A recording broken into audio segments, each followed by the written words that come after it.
having a little trouble with my video, but you can hear me, correct? Still having trouble.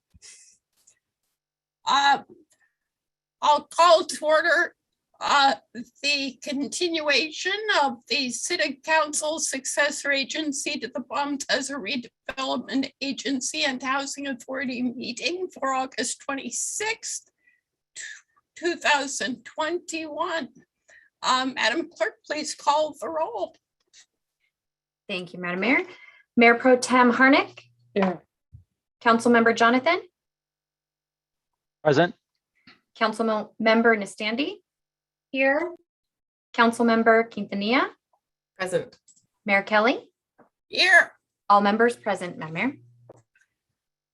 Please stand for the Pledge of Allegiance. And I hope this evening that we will hold in our hearts those who gave their lives at the Afghanistan Kabul airport in the last 24 hours for the sake of this pledge through service to us all, as well as their families and loved ones. Ready, begin. I pledge allegiance to the flag of the United States of America and to the republic for which it stands, one nation, under God, indivisible, with liberty and justice for all.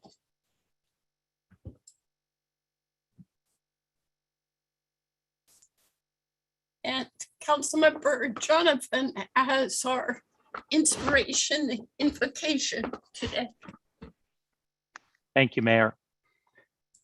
In June of this year, a kindergarten teacher and mother of 3 wanted to do something special for her 50th birthday.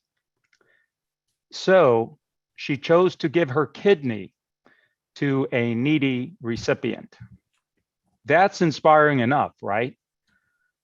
But what makes this story really special is that this woman is an Israeli who chose to give her kidney to a 3-year-old Palestinian boy from the Gaza Strip. Perhaps this extraordinary act of kindness will inspire all of us to put our differences aside, to focus on our shared humanity, and to work together for our common good. It's what I would call the Palm Desert Way. Thank you. Thank you. And do we have any reportable action from closed session? Yes, we do. Referring to the closed session calendar on item A with respect to a sublease for iHub Radio, the council voted unanimously to grant that sublease. On item, that was A1. On A3, with respect to a exclusive negotiating agreement with Family Development, the City Council voted unanimously to grant a 90-day extension. On the remaining items, there was discussion and direction given, but no reportable actions were taken. Thank you. Thank you. We have no awards presentations or appointments this evening. Do we have public comment on non-agenda items? This is the time during our meeting where there's an opportunity for the public to address topics of interest which are not on the agenda. We do ask you to limit your remarks to 3 minutes, and because of the Brown Act, we cannot engage with you, share opinions about your topics of concern, but we may refer them to the staff for follow-up. And of course, I want to remind everyone that engaging with members of the public is our very favorite thing to do. So please reach out to us through the council offices, by phone, by email, and we will be pleased to spend time together. I see one hand raised. Would you like to elevate Ms. Wendy Jonathan, Desert Sands Unified School District Board member? Okay, can you hear me? Perfect. Thank you, Mayor Kelly, Mayor Pro Tem Harnick, and council members for giving me the opportunity to speak today. I actually just want to take the time to personally thank Mayor Pro Tem Jan Harnick. On October 11th, 2017, you invited me to join you on visiting the Southwest Regional Council of Carpenters Training Center in Ontario. Well, you knew that I was passionate about the importance of bringing the trades programs to our career tech education in Desert Sands Unified School District just as much as you were.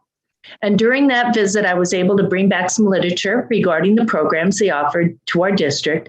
And today, I am proud to say that on August 17th, 2021, at our last board meeting, we signed a memorandum of understanding with Southwest Regional Council of Carpenters for our new CTE program at Amistad High School in India. This is a perfect example of how a city council and the school board work together to create more opportunities for the students in our community to succeed in the future. Projects like we just had on San Pablo and Palm Desert may soon be done with concrete form carpenters, drywallers, industrial carpenters, bridge builders, millwrights, just to name a few, tradespeople who had the opportunity to develop a skill, a trade or skill in our desert because of the foresight of Council Member Jan Harnick.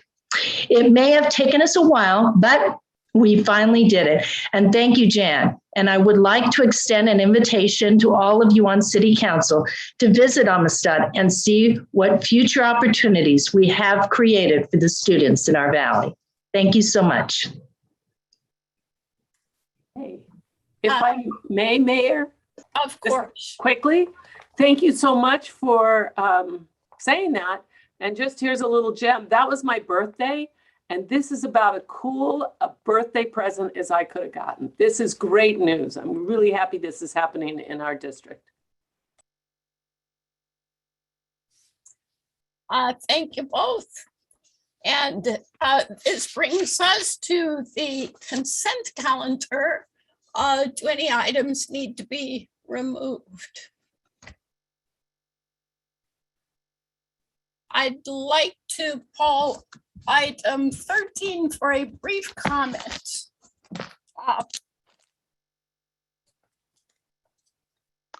Move the Mayor- remainder. Oh, sorry. Is there a second? I would second that, but I would like to also register an abstention on number 4. All right, Madam Clerk, may we vote on the remainder apart from item 13, registering an abstention by Mayor Pro Tem Harnick on number 4. Let's take the vote. Thank you. Mayor Pro Tem is abstaining. So moving to Councilmember Jonathan, Aye. Councilmember Nastandi, Yes. Councilmember Quintanilla, Aye. Mayor Kelly. Yes, and Motion passes. I believe Councilmember Mayor Pro Tem Harnick was only abstaining on item 4. So you may register her positive vote as to the rest. Duly noted. I asked to pull item 13, which is approval of the 9-month professional services agreement for provision of services in connection with short-term rentals. Just to feature one observation, and it flows from some text on page 4. The staff report on page 4 observes for cities just entering into STR enforcement activities, identifying illegal operators and generating revenue from those operations is very important. For the city of Palm Desert, which is years into enforcement, this has been less of an issue and priority. I don't have a softer word to use than naive. When I read this, it struck me as naive, because what I hear from residents on the streets is that the profit motive is causing people to become increasingly resourceful in the ways that they strive to create STRs that evade observation. So I don't want to propose any change. I don't want to oppose adoption of the recommendation.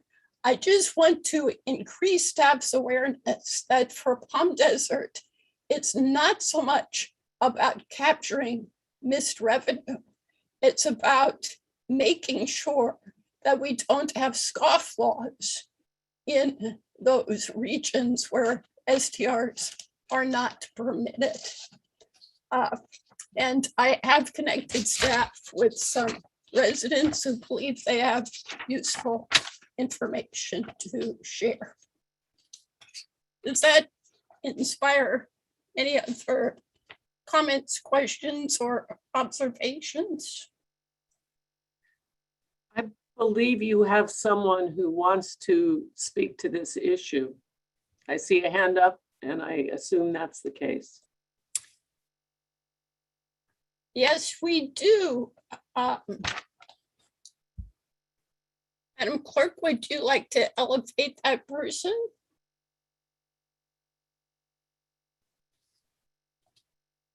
Mr. Rylick, you have 3 minutes. Thank Mr. you very Dustin much. Rylick. Thank you. Mayor, council members, city staff, I really want to thank you for bringing forward an issue of such great importance to all jurisdictions in America. Short-term rentals is one of those things that that really need to be addressed and need to be looked at very closely. I know that your team has taken a very solid approach to that over the years and had a very mature program that they have created over the years as well. I was one of the respondents for your RFP process. We did not get chosen this time, but what I would ask of council is to hopefully have staff bring this back because it is up for a 9-month renewal at this point or extension to look at it before the next 1-year renewal that comes up. There's a couple of things that came to my attention. Thank you to your staff, primarily your city manager and his attention to being able to reach out to me and have a meeting with Eric and Andrew. Thank you very much for your time. And he pointed out that there were some things that were lacking in my proposal. I thought that we had hit on them, many of the things along the way of enforcement, our 24-hour call line, being able to do enforcement. And I guess I missed the mark because we were hoping to be able to find all short-term rentals, illegal as well as legal properties in the city, to be able to help the city to identify those. So I was well out of line on my pricing because I had priced it off the 2,600 short-term rentals that we've identified in the city as unique addresses that rent their properties.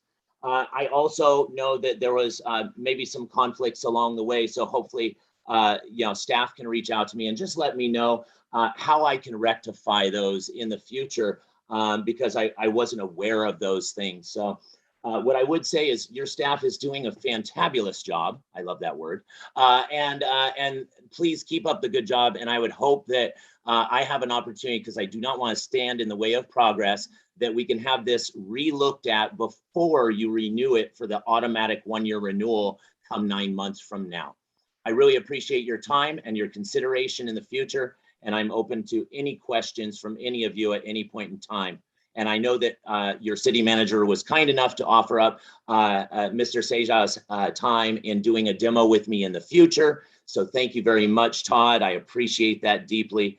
Thank you and have a great day all. Right, seeing no hands raised, I will move adoption of the recommendation from staff. Is there a second? Second. Madam Clerk, please take the vote. Mayor Pro Tem Harnick, Yes. Councilmember Jonathan, Aye. Councilmember Nastandi. Yes. Councilmember Quintanilla, Aye. Mayor Kelly, Yes, motion carries. thank you so much. Which, if I'm not mistaken, brings us to public hearings, which have been moved forward on the agenda this evening because one or more of our proposed action items hinge on the first public hearing. Mr. Maloney, welcome. Item 17 is request for consideration of mitigated negative declaration density bonus precise plan and conditional use permit for a 269 unit apartment community with a clubhouse, recreational amenities, and roadway improvements located on an undeveloped 11.943 acre vacant parcel located on the south side of Gerald Ford Drive, east of the Riverside County Sheriff Station, case number PP/CUP 21-0004, Pacific West Communities, Inc. applicant. And we are ready for the staff report. All right. Good evening, Mayor, members of the City Council. I'm Eric Seha, the Deputy Director for Development Services, and today we'll do a joint report between myself and also our Associate Planner, Nick Maloney. The project in question here is the Vitalia Apartments. It's located on the south side of Gerald Ford Drive, located on the east side or bounded on the east side of the Riverside County Sheriff's Department. Next slide. We wanted to start with some site history on why we are looking at this site for this particular project. This is approximately a 12-acre site. It is owned by the Palm Desert Successor Agency for Redevelopment.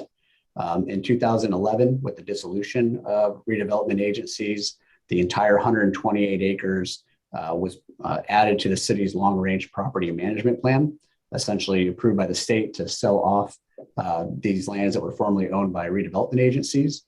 In addition, in 2011, the housing element for the city added 520 affordable units, shown there in parcel B. But in 2014, the housing element was also re-updated to reduce that from 520 units to 200 units. And then the site was repositioned further away from the homes on Shepherd Lane and closer towards the Sheriff's Department. So in 2015, the city released a request for proposals, and we selected to work with the Lewis companies for the entirety of the 128 acres.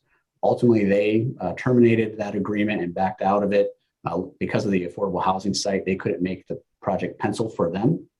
And so in 2018, we went through a similar process with Mission Valley Properties, who also chose to terminate it, their agreement in 2020 because of the same reason. They couldn't build out the affordable housing site and make that work with their performance. So later in 2020, the city decided, rather than selling the entirety of the 128 acres as one solid piece, why not sell portions of it off to different developers? And so far, we've been relatively successful in that we've got one project approved with GHA, the Montage project, which was approved in June. The second proposal is here tonight. That's the Vitalia project. And then behind that, we are working with Refuge PD on a new neighborhood design to fill in the remaining 80 acres. So for this particular site, though, the SARTA board did approve an ENA, the exclusive negotiation agreement, in October, and that was further extended in February to allow us to get to this point to a public hearing with the city council. Briefly wanted to mention the city's obligation under housing law for the state. Both the state and Southern California Association of Governments assign regional housing needs assessment numbers. We have to update this housing element every 8 years. Some of the contents of a housing element include a site inventory where we can place these housing units, what kind of constraints are in place now that need to be revised to allow for housing development to happen in the city, and also what kind of policies should the city be pursuing to develop housing in our community. This is, again, the housing element is the only general plan portion that's actually certified by the state.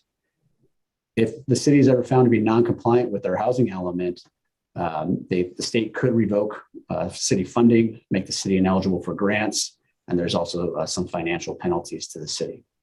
The tables at the bottom show what the housing element allocation was for this last cycle in 2021, and what our future cycle is going to require the city to plan for, which is almost 2,800 units throughout the community. So that's giving you some context on the site and then the city's obligation under the housing element. And I think now I'd like to turn it over to Nick Maloney to talk about the development proposal. All right, thank you, Eric, and thank you, Honorable Mayor and members of the City Council. Again, Nick Maloney, Associate Planner, Department of Development Services, Planning Division. The item before you is a precise plan and conditional use permit to construct a multifamily residential community comprised of 269 apartment units, a private clubhouse building, outdoor amenities, and necessary roadway improvements. 266 of these units will be made affordable, subject to a housing agreement between the developer and the Palm Desert Housing Authority. Those remaining 3 units will not have that affordability restriction and will be reserved for full-time on-site property managers. The applicant is requesting a density bonus of 12.5% and parking reductions pursuant to state density bonus law. The property is zoned planned residential 20, which allows a maximum density of 20 dwelling units per acre. Given this, that equals a maximum of 240 units on the site. The requested bonus increases the density up to 22.5 units per acre for the 269 units proposed. The city's parking requirement for multifamily residential uses is 2 on-site parking spaces per unit, which would equal a requirement of 538 spaces. The applicant is proposing a total of 420 on-site spaces for a rate of 1.56 spaces per unit. This is a reduction of 22% below the city requirement. These density bonuses are within the range allowed by state law. The proposal is also consistent with the city's development standards for the planned residential zone, which includes lot coverage, which is limited to a maximum of 50%. Lot coverage is the footprint, the square footage of all footprints for each of the buildings relative to the lot size. The proposal is proposing a lot coverage of 21%. It's also consistent with the development standard for building height. The PR zone allows for a maximum of 3 stories at a height of 40 feet. The proposal includes 2-story buildings at a height of 26 feet and 3-story buildings at a height of 36 feet. And this proposal qualifies as a project and is subject to environmental review per the California Environmental Quality Act, or CEQA, and therefore a mitigated negative declaration was prepared for the project. This MND evaluated several environmental factors, including but not limited to aesthetics, air quality, biological resources, cultural resources, population housing, and transportation. And that analysis concluded that the project will not have significant impacts on the environment based on mitigation measures, which we'll go over later. This proposal appeared before the Architecture Review Commission on 3 occasions shown here. It was ultimately approved on May 11th, subject to conditions which included revising the color scheme, adjusting hours of operation for an on-site dog park to reduce impacts to residents of the surrounding apartment units, and for screening of utilities throughout the site, including rooftop equipment, roof drainage, downspouts, other utilities, and fire risers. It then appeared before the Planning Commission on 2 occasions, on June 15th and July 6th, where it was ultimately approved. On the screen now is the proposed site plan for the apartment site. Here is Gerald Ford to the north, just to get the orientation. The developer will construct a new public street as shown here as the Way along the eastern boundary of the project, connecting south from Gerald Ford. This will extend along the project frontage by about 950 feet. And it will consist of half-width street improvements plus one additional lane for opposing traffic. The developer will need to install a new traffic signal at this intersection. The site has 2 points of access, both along Vitalia Way. The southerly access point is the main entry to the site. This second access to the north is going to be limited for emergency vehicle access, and it will remain gated at all times, except in the event of an emergency. The site plan consists of 14 total buildings. That includes this clubhouse building, which will be single story located here along Vitalia Way. 5 2-story buildings, which are located along the street frontages, and those are building 14, 17, 3, 2, and 1. And the remaining balance of these buildings will will be 3 stories in height. Moving on to the buildings, building 9, the clubhouse building, will contain space for the on-site leasing office, a fitness area, and a space for future childcare. And moving on to parking. Parking is located throughout the site, as shown by these light gray areas on the site plan. And these rectangles indicate the location of carports to provide covered parking for each of the residents. The applicant is providing enough carport spaces to ensure that each unit will have access to at least one covered space. The outdoor amenities are also provided and consist of this pool area, shown here where my cursor is, this playground area, a separate playground area for the childcare use. This is the dog park located at the center of the site. And then these are 2 pocket parks along Gerald Ford Drive, which will feature shaded picnic tables and barbecue grills. There are internal sidewalks throughout the site that provide access and connect the residents with each of the amenities. And they also provide connections to the public sidewalks along Gerald Ford. There are multiple points of access for that. Landscaping is also provided throughout the site, and it consists of drought-tolerant species. It's concentrated along the street frontages of the project and consists of drought-tolerant species. Along the property line shared with the Riverside County Sheriff's Station, the applicant is proposing some dense landscape plantings to provide for screening. We'll move on to some views of the site. This is a rendering that's taken on the north side of Gerald Ford, looking at the corner with Vitalia Way. And this is a view of the 2-story building. So as you can see, the architecture is primarily contemporary and inspired by mid-century. It has these strong horizontal forms that are broken up by vertical elements that you can kind of see here, but they're kind of obstructed by these shade trees that you'll see in the foreground that help provide additional screening for the buildings. But these balconies all front onto the public right-of-way and face onto the street, providing those residents with views of the mountain ranges to the north. This is a view of the clubhouse building, just so you can get another sense of the design. This is the primary entrance. You can see a lot of the materiality that is being used here with these decorative tile inlays to provide additional color, as well as some attractive decorative landscaping in the area before that.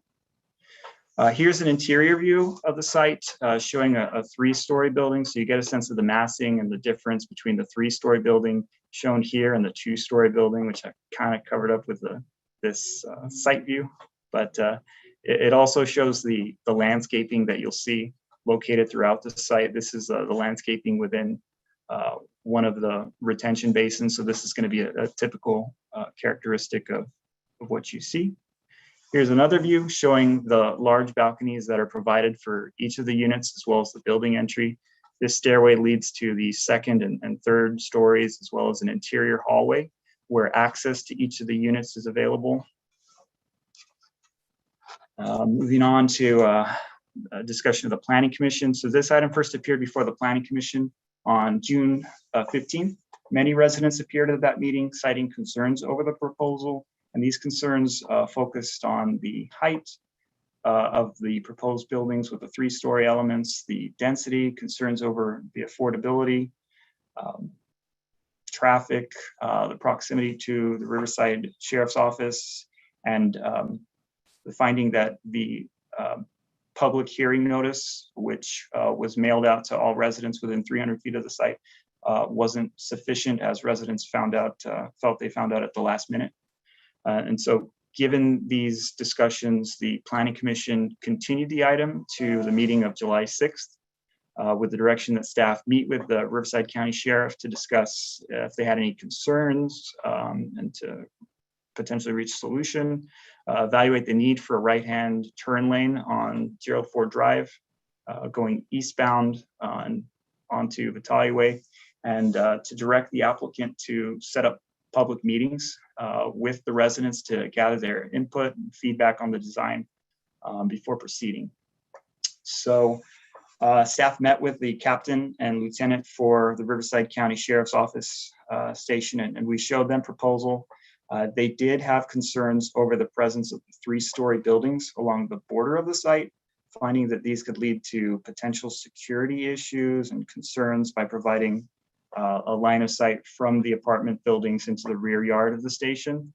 And so to address these concerns, staff recommended a condition for the proposal to install a dense landscape screening along the border with the Riverside County Sheriff's Station, and apply a window treatment to the windows on the apartment buildings that directly face the Sheriff's Station. And so that's what you see here. This is a line of sight, just giving you a sense of the distance between those apartment buildings and the property line and the Sheriff's Station. The applicant will plant these coast live oak and Canary Island pines as a means of screening. So when staff presented these items to the sheriff, they found that these conditions would address this concern, and they affirmed that it was sufficient for obscuring the line of sight, and so that condition is reflected in item number 24 of the resolution. So moving on to the discussion of the right-hand turn lane, staff consulted with the city's Public Works Department to determine if this right-hand turn lane on eastbound Gerald Ford onto Vitalia Way was necessary. Staff determined that it was not necessary in review of the traffic impact analysis that was prepared by the applicant. However, as the traffic signal adequately addresses the situation, however, that a right-hand slip lane should potentially be added. And so this photo is an example of one of those slip lanes, which is located just east of the site. This is on Gerald Ford, and this is Shepherd Lane. So you can see this is where the travel lane transitions into the bike lane with this hashing. So this is what the design would include. The applicant met with residents on 3 separate occasions on the dates shown, and given this attendance, the first meeting was with residents of the gallery, and that was a meeting where the applicant was able to gather their inputs and from these 2 meetings, and then in the third meeting was able to show them the design changes that they were able to incorporate as a result of the residents' comments regarding security, design, and community amenities and location. Those changes included, sorry about that, included renaming the extension of the public street from Rembrandt Parkway to Vitalia Way. It also led to this pool being enlarging, almost doubling in size to about 2,700 square feet. It added shaded picnic areas with barbecues, additional walkways throughout the site for resident access to these amenities, which was an improvement. Adding this additional play area to the childcare, adding shade trees to line the pedestrian walkways to improve the experience, just to provide shading.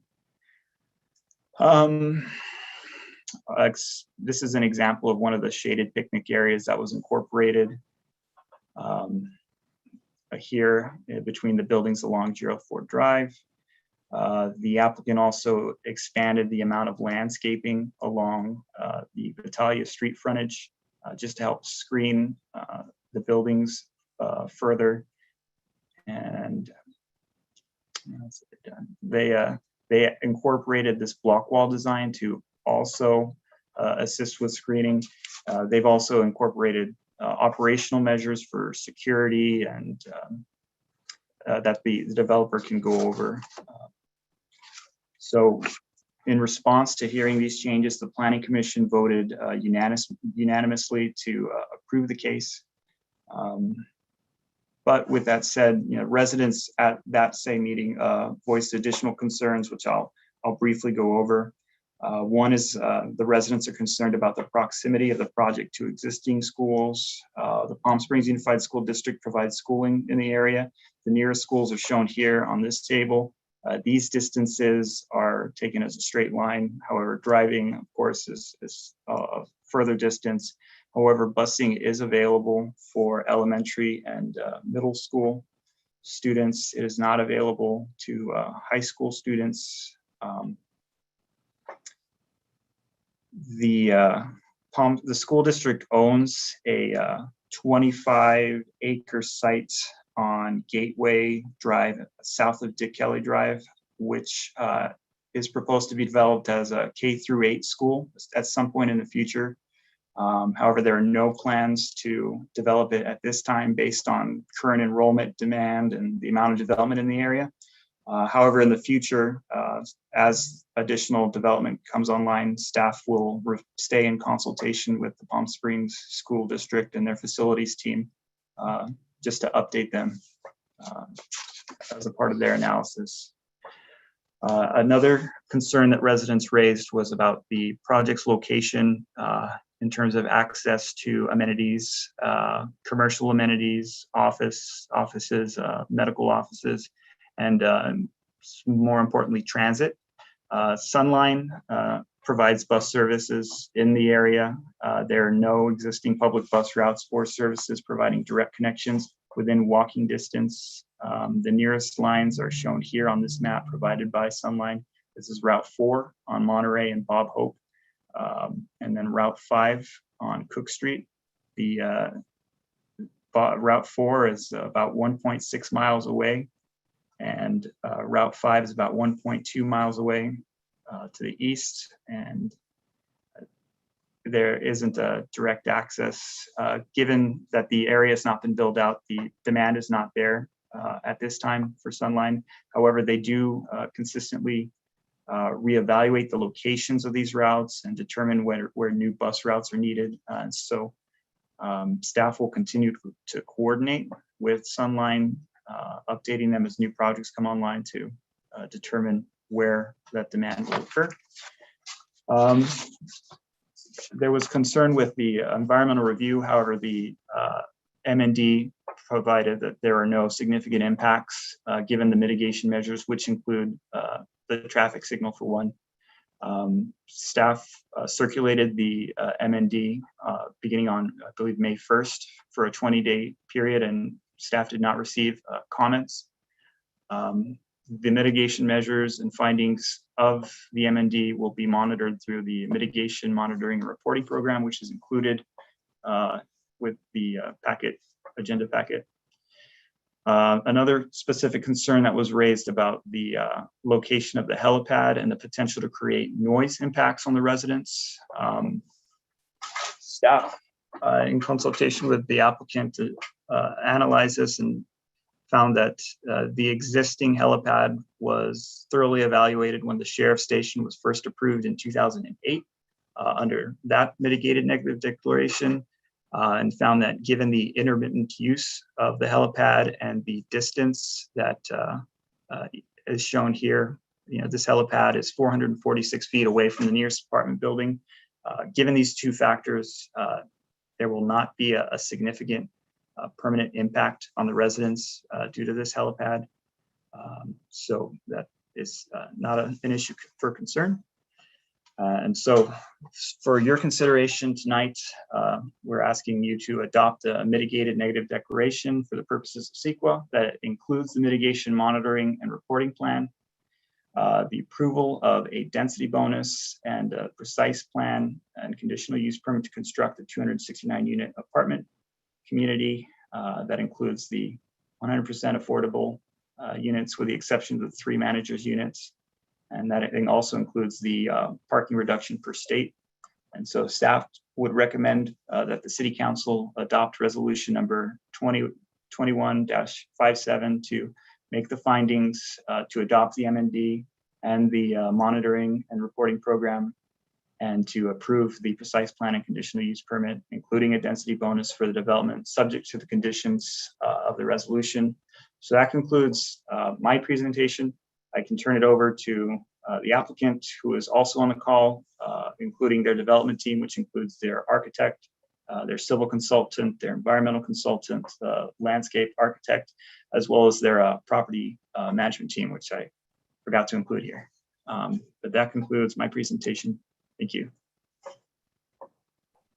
Right, are there any quick questions council members need to ask for clarification before we hear from the applicant? Looks like we have 2. Councilmember Quintanilla had her hand up during the presentation, so let me start with you, and then we'll go to Mayor Pro Tem Harnick and then Councilmember Jonathan. Thank you, Mayor. My question is in regards to any feasibility that was done with regards to the trees that are meant to obstruct the view. And I'm not quite sure the average wind that goes through that area, but I'm wondering if there's a lot of other of the coast live oak or the Canyon Island pines that are already in the city, because I would hate to have that be a barrier that's intended to obstruct a view, only to have high winds come and knock it down and either land into the sheriff's property or onto a resident property. So how durable are those given the conditions in Palm Desert? They're quite durable. We found there are several examples where coast live oak are located throughout the city. The Canary Island pine tree is also a very robust tree that can grow to pretty substantial heights. It's known to be quite drought tolerant. I know that's a windy area, and the landscape architect prior to making the plantings will ensure that the specimens that they select are sufficient for the area. Thank you.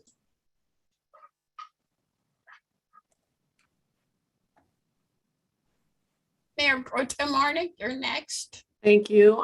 On the same note as Council Member Quintanilla, you talked about the window film that would be there to obstruct views. Tell me more about that. And is that on the 2nd and the 3rd floor? And how much does it obstruct?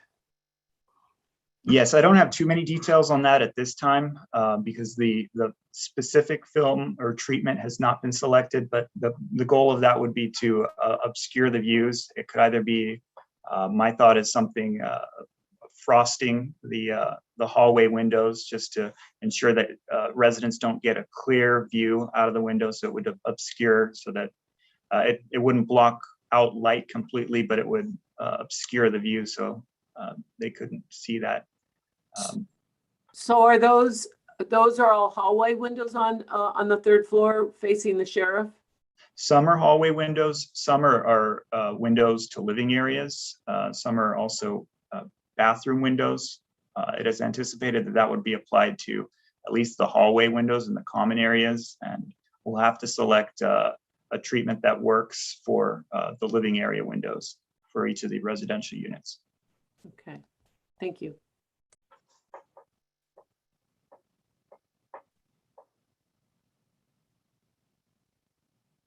Councilmember Jonathan. You, Mayor. First of all, congratulations to staff on that 1,007-page staff report. That might be a new record. Always appreciated.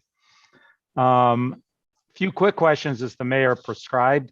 Number one, I'm curious about the pool. The renderings indicate 2 lane markings. Do you know if the length is 25 meters?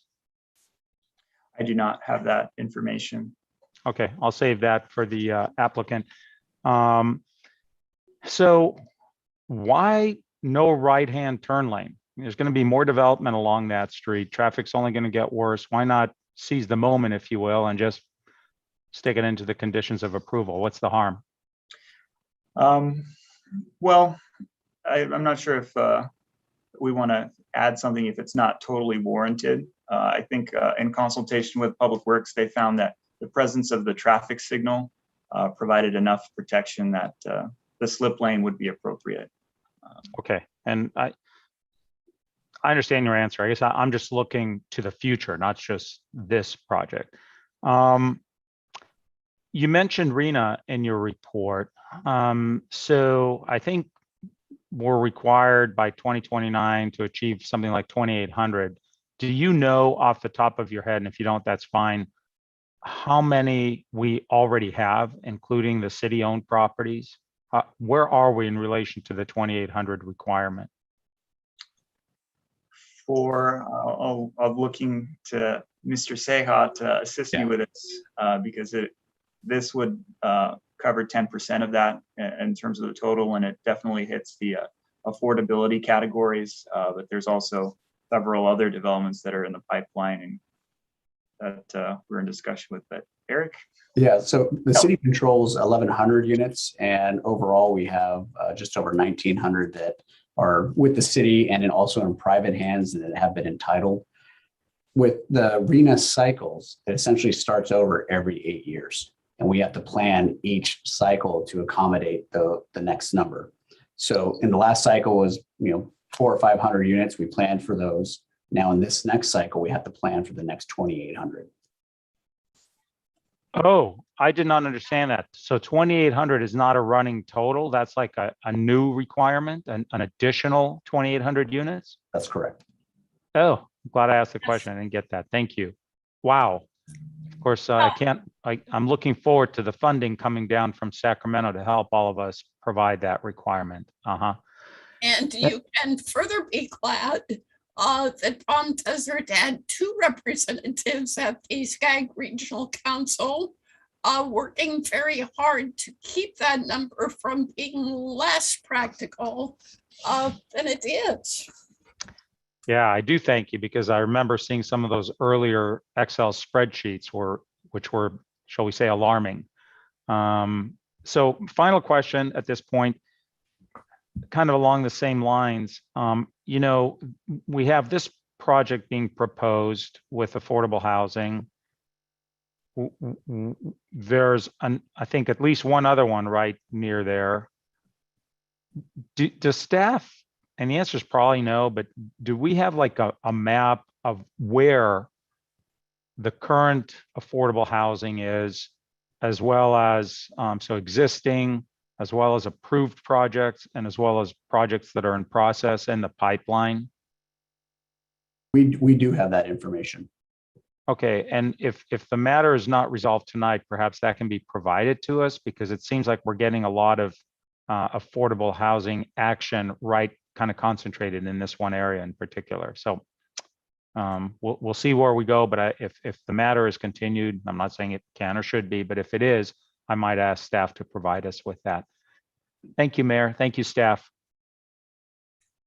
Any other quick questions from council? If not, let's hear from the applicant. Great. Hello, everyone. My name is Darren Barbarian. I'm the developer for Pacific West Communities.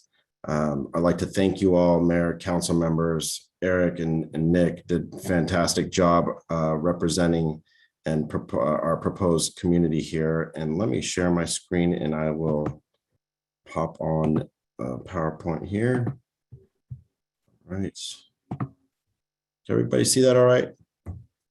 Great. So again, we're Pacific West Communities. Our company has several different disciplines in-house.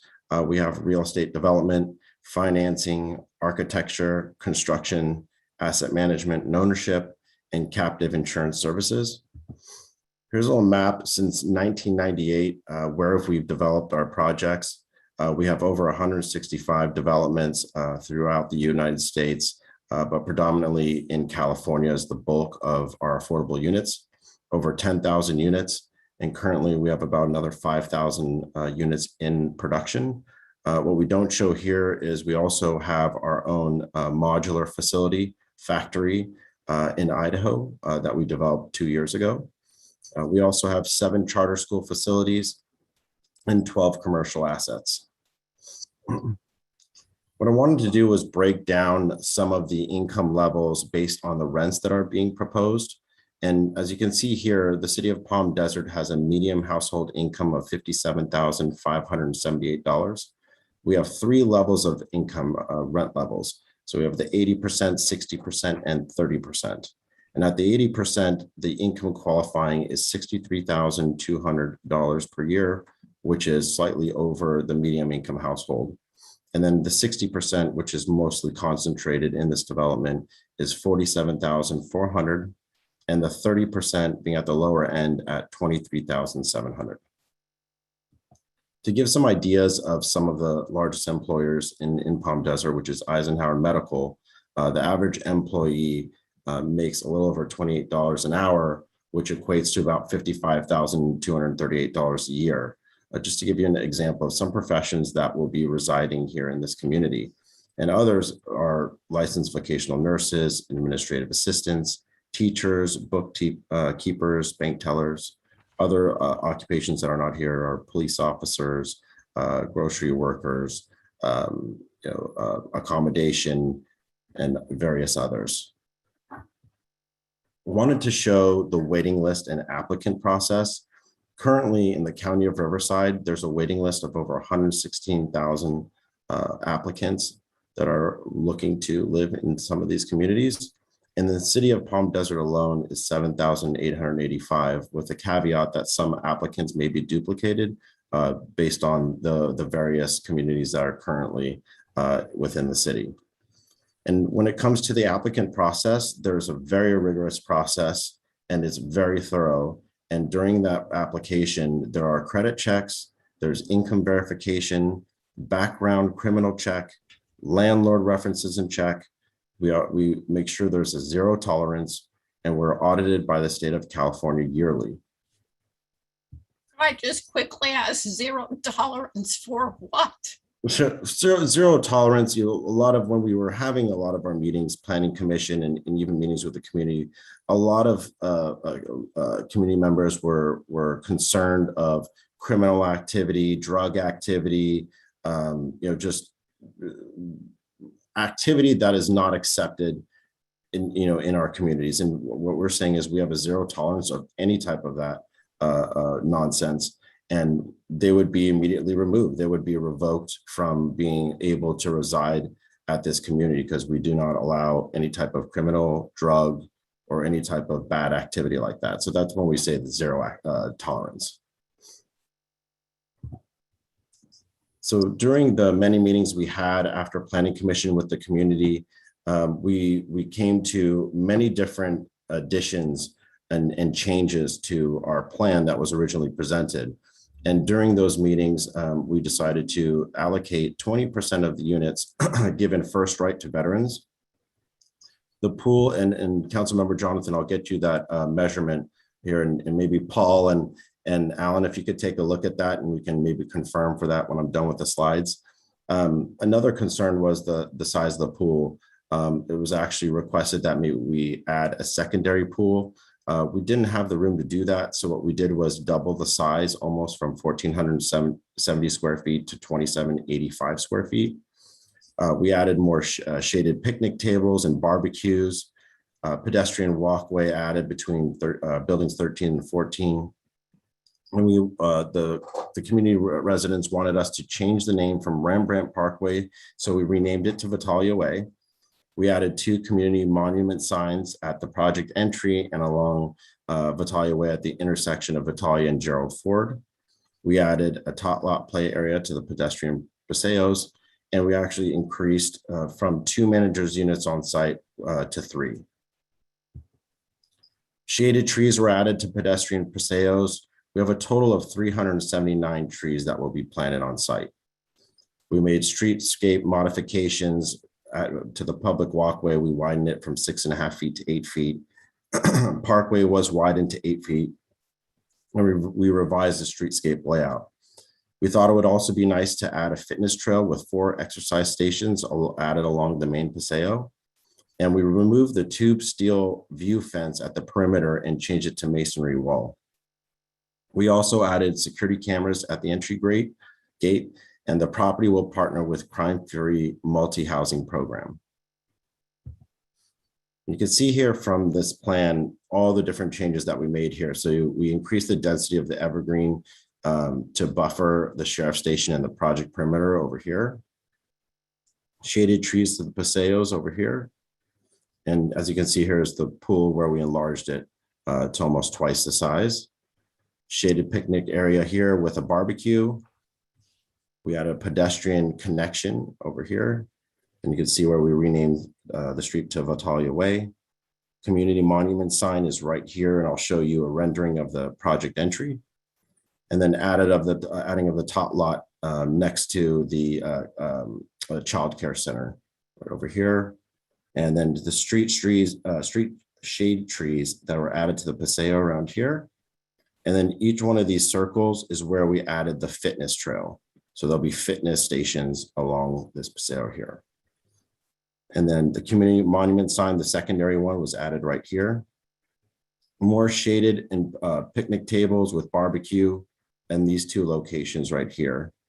And as you can see, here's the perimeter fencing that went from a fence to masonry wall there, and along here. The community also wanted to see a rendering of the entry. So you can take a look. This is where one of the monument signs are and what our entry will be looking like. And so as to the questions and discussions about transit, after doing some research and having many meetings with Sunline, and we're going to continue that those meetings with Sunline, we feel that as this specific section on Gerald Ford becomes to be developed, like we've said, we're about 12 acres of 120 acres. As it starts to be developed, I agree that there is a need for a bus stop in closer proximity. So those discussions and meetings will continue with Sunline. In the meantime, these are several programs that are currently available to help residents, not only in this community, but throughout the city of Palm Desert, that will be very beneficial. There's the school stripper, the commuter 10 link. There are taxi vouchers that are 50% reduced rate that services within the Coachella Valley for seniors and persons with disability. There's a few things, Soul Van and even Cal Vans, where they're leased shared carpool van type vehicles that can be created for groups that need to commute to work or to school. A great one that just actually started on August 1st was the Hall Pass, which is a no-cost options that offers free unlimited local rides to students attending the College of the Desert, CSUSB, and high school. High school just started on August 1st. And then, of course, we have Dial a Ride. There's the Transportation Access Program, the Well in the Desert that provides free bus tickets to low-income individuals who need transportation. There's also Scan, that is a free transportation covered by one's health insurance that helps them get to important medical appointments.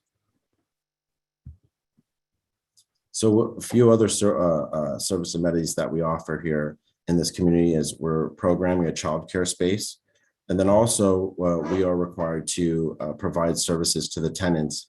And here's just a few that we offer, and not limited to, but financial literacy, computer training, home buyer education, GED, resume building, ESL, nutrition, exercise, As you can see, the rest goes on and on here, and that's at minimum 84 hours per year that will be provided in our community room. We will also have computers in the community room that one can use at any time for any type of service that they choose. And then we also offer health and wellness services that offer individualized support for the tenants, and they would include visiting nurses programs, intergenerational visiting programs, senior companion programs, and these are provided at a minimum of 100 hours per year. And lastly, I wanted to give a timeline of the proposed project. So as you can see here, we have a pretty tight timeline here where tonight would be city council action.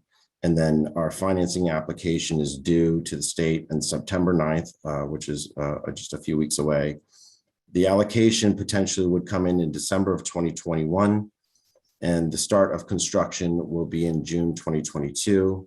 We're anticipating about an 18-month build, which will take us to December of 2023 of construction completion, and a potential 6-month lease up. It would be in service in June of 2024. So we again appreciate this time to present and discuss our project here. We spent a lot of time with the community and did our absolute best to accommodate any and all concerns. We are not only the developer, but we are owner. We build these projects and we maintain ownership. We don't sell them. We're here for good, and we're excited to show you what we can do and provide, this much needed community to the city here. Before closing though, Alan or Paul, were you able to look at the pool size and maybe answer that question for Councilmember Jonathan? Yes. Hi, I'm Alan. I'm the architect. Actually, Paul isn't a member of this panel, but he just emailed me saying the lanes are 50 feet long. They're meant for recreational swimming, not so much competitive. Thank you. Thank you. Thank you, Alan. So we're here to answer any questions. Questions from council before I open the public hearing? Councilmember Distante.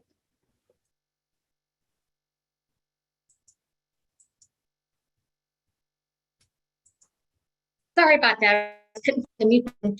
So I know you've done a lot of community outreach, and were there any questions or concerns posed by residents you couldn't answer that you want to bring to our attention? Can you repeat the last? Or I should say there are concerns. Were some concerns that you just didn't really have a response to? I don't know of anything that I couldn't respond to. I think we responded to everything that we possibly could. I don't think there was a question or request that we just couldn't do. I know there was a request that the density is just a little bit too high. And for us to make this project feasible, this is the density that is needed to maintain feasibility and for the financing. And other than the concerns that we've raised here in my presentation and Nick's presentation, there was nothing that was raised that we were just like, we just can't do it. It's impossible. I feel like we've done a very good job, and I think the community could attest to that, to provide whatever we can to address those comments and concerns and implement them, as you can see from the site plan that was marked up dramatically. Councilmember Jonathan. Thank you. Thank you. Thank you, Mayor. In your presentation, Darren, you showed us the income levels based on what I think are our county guidelines. Do you have a slide that shows the unit mix by income level out of the 266 resident units? I don't, but I can tell you, and I thought we forwarded that to you. So yeah, it's in the staff report, I think. And you may have forwarded that. I'm sorry. It's just everything was so voluminous. I just don't have it at hand. If you did, I apologize. No, not a problem. I can list it off right now if that's okay. I have it right in front of me. Sure, if you've got it, let's hear it. Sure. So we have 39 one bedrooms at 30%. We have 65 one bedroom, one bath at 59%. And then we have 27 one bedrooms at 80%. We have 21 two bedrooms at 30%, 34 two bedrooms at 59%, 12 two bedrooms at 80%. Then going into the three bedrooms, we have 21 three bedrooms at 30%, 34 three bedrooms at 59%, and then 13 three bedrooms at 80%. And then, we have the three managers units that are not subject to any rent restrictions. That is perfect. Thank you. No problem. Seeing no other questions from council, I will open the public hearing. And we have some attendees who have already raised their hands, but I want to make sure that everyone who has tuned in with the desire to speak understands the procedures for calling attention to yourself at this time. So could I ask the clerk to explain those briefly? Yes, thank you, Madam Mayor. The housekeeping remarks we have here is, thank you for participating in our remote virtual city council meeting. We will do our best to facilitate a smooth meeting with public participation, and the agenda provided options and instructions for providing public comment at these meetings. Please ensure that you have silenced your other communication devices, such as your cell phone and desk phone, except the phone that you will be using to speak through. This will ensure that we are not hearing any feedback or causing interruption during the meeting. When you wish to speak, please raise your hand in the attendee area. For those calling and using the phone line only, you can dial *9 on your keypad to signal that you would like to comment. For those on Zoom, if you would like to make a public comment on the Zoom screen, please click on the raise hand button, which is found by hitting the participants tab. If you are using Zoom on your smartphone, tap your screen, look for the more option, and then click on the raise hand button on the screen. When called upon by the city clerk staff, you will be allowed to speak. Please keep your comments to 3 minutes and state your first and last name. Thank you. And I want to begin by thanking members of the public who have done a superb job of reaching out to council members in advance of today's council meeting to brief us on your perspectives, your questions, your input. We've received a considerable amount, and I know my colleagues well enough to know that everything submitted has been studied and carefully considered. And we're also pleased to hear what else is on folks' minds tonight. So let me ask the clerk staff to call on those with their hands raised in order. And I'll bow out of that process and count on you to monitor time.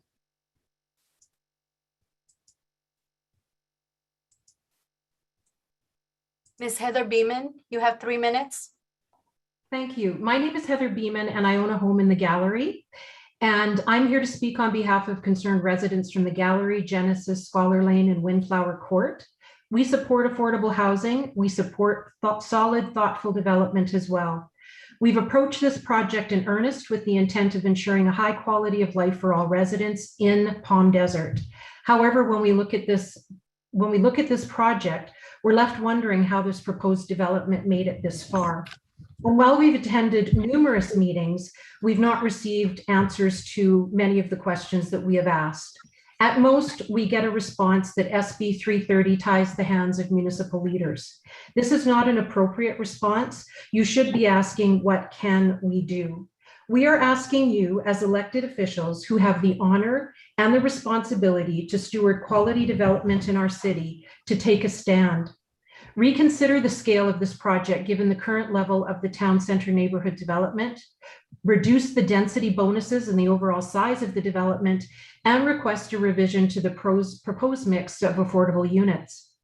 SB 330 is new. It has not yet been challenged.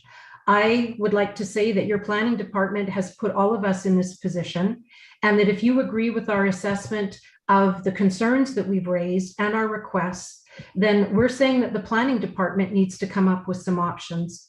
Some things for you to consider before you vote. If you approve this, you will be approving the building of 80% of these units for very low and low affordability, when the citywide RHNA requirements are 40%, and it ignores the need for moderate income housing. If you approve this, you will be approving a development that is out of balance and will concentrate a high level of poverty in one area. If you approve this, you will be doing exactly what the Department of Housing and Urban Development, Brookings Institute, and the Harvard Joint Center on Housing Studies caution against when developing affordable housing. If you approve this, you will not be contributing to a positive, supportive quality of life for the people who will live here. This project just goes too far. And I appreciate Darren saying that he didn't address the density, and I appreciate Nick saying what our concerns were. So in closing, we ask you not to just listen to your lawyer who's going to tell you that there's no local control if this project ticks boxes A, B, and C. Please review this proposed development from the perspective of the Housing Policy Element 1, your own policy, which is being violated, the density bonuses proposed, and the number and income classification of the affordable units proposed. Please ask yourself, does this type, size, and mix of development make sense in this area for the future residents and those who already live here? Our answer is no. We ask that you vote against this proposal and direct City Planning Department staff to develop options to reduce the size, the density, and the mix of affordable. Eamon, your time is up. Thank you.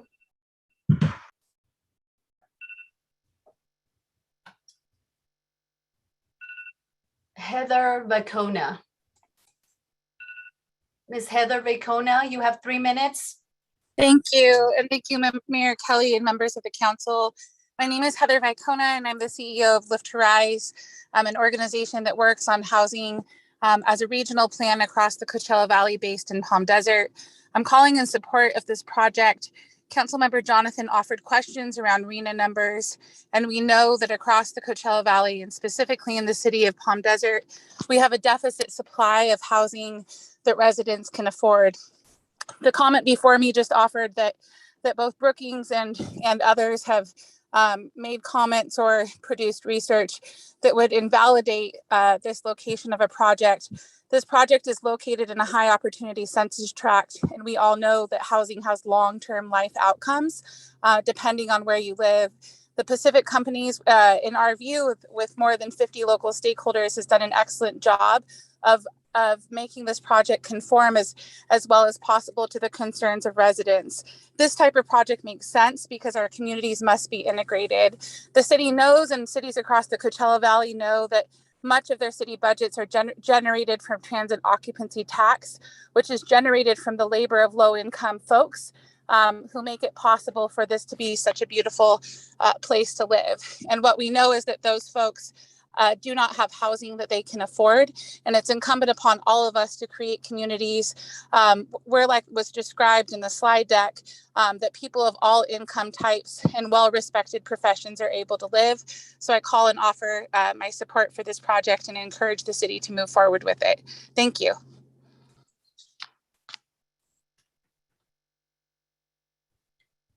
Last raised hand is Chick.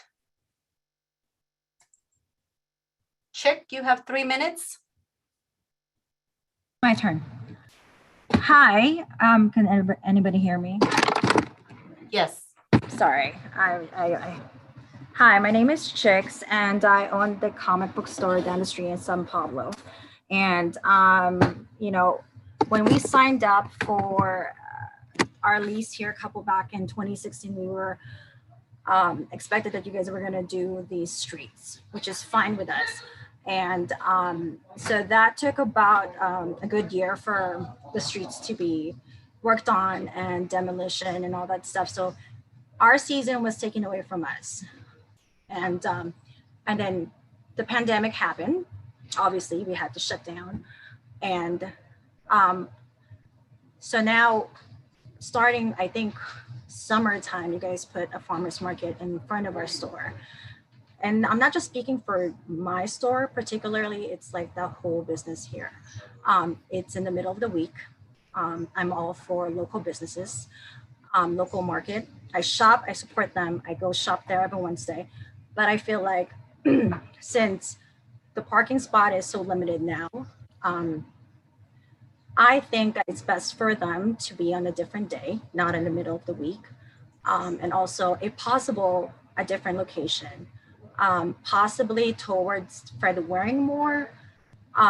That's basically one of my concern is as the construction killed off our business, and then pandemic happened, and then the farmer's market. So if there is any possible way that we can work this out and have local businesses support each other and we can all survive. Chick, thank you for being a Palm Desert business. The topic you addressed is actually coming up later in the agenda. But I let you finish your comment in case you have time constraints. So we will certainly consider your input when we get to that topic. As to others who are raising your hands, please be sure that you're raising them to speak to the current agenda item, which is the proposed apartment complex. There's one more raised hand, Kent Hansen. Mr. Kent Hansen, you have 3 minutes. Thank you. 74086 Scholar Lane West. Thank you, Heather Berman, for speaking first today. You highlighted so well what is so wrong with this proposed development. And thank you to many of my neighbors and who had meetings with the developer and suggested improvements for Vitalia Apartments. Most, if not all, of the planned additions or improvements that Darren mentioned today were requests made by my neighbors for the well-being of those future residents. But still, this falls way short. For example, really frosting windows and planting trees to block the western view to the sheriff's station. What's stopping access to the roof of those 5 3-story buildings? And community pool, you have one larger pool, but we still, similar developments like this have 3 or 4 pools, so you can find a private setting where it's not so congested. Thank you to my concerned citizens in our neighborhood who met with city planners and council persons to voice their concerns and inform them of the major oversights of this proposed project. The mix of affordable units and massive scale of this development must not be approved, but challenged by the city and revised to be consistent with the city's vision of a town center neighborhood and to provide a healthy, safe environment for all. This type, size, and mix of development does not make sense in this area for the residents and those who already live in the area. Thank you. Thank you. I see no other raised hands. So I will turn to the applicant to see if you have any final remarks, which is your entitlement, before I close the public hearing. I just want to say we did our absolute best to accommodate the requirements of affordable housing in general, be mindful of the community, and do our best to address the concerns and provide something that everybody's going to be proud of. I've mentioned it in meetings before. This is a beautiful project. The product's fantastic. It's going to be a great community. Our property management is already managing communities in Palm Desert and are fantastic at what they do. And we just look forward to bringing this to fruition. And again, I'm here to answer any other questions that may have come up during the comment period. please let me know. I'm happy to answer. And Nicole, are you here tonight representing the applicant? I am, ma'am. We prepared the initial study, and I would like to address Councilman Jonathan's question regarding the right-hand turn lane. You asked, sir, why the right-hand turn lane was not considered given the additional development that will occur in that area south of Gerald Ford. The traffic study did look at general plan build out, not just opening year. And because there are physical blockages, if you picture that area, that there are only it can never be a through street, for example. It will never go all the way south to Frank Sinatra because there are developments that occur that currently that do not have access. And so the development potential is limited in essence to the remaining 80 acres that the city has. And there is not sufficient traffic generated within that area to require a separate right-hand turn lane. The numbers do not require it. They do require the signal, which this project will put in, but they do not require the addition of a turn lane. Thank you. All right, I will close the public hearing and suggest that we take a 10-minute break before our discussion. Can I have one quick question, please, Mayor? Yes. I want to go back to the west side of the building facing the sheriff. Are those films going to be on the second and third floor, or the window Yes. film? Yes. Second and third. Yes. Okay, thank you. And with that, let's come back at 5:40.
See, Councilmember Nastande, Councilmember Jonathan, are you back?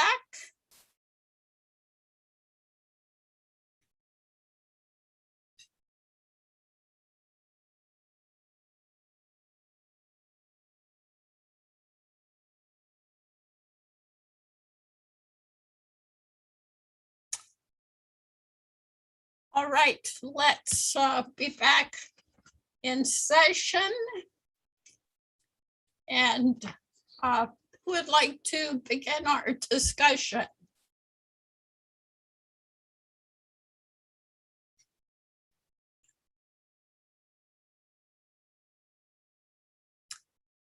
Mayor Pro Tem Harnick.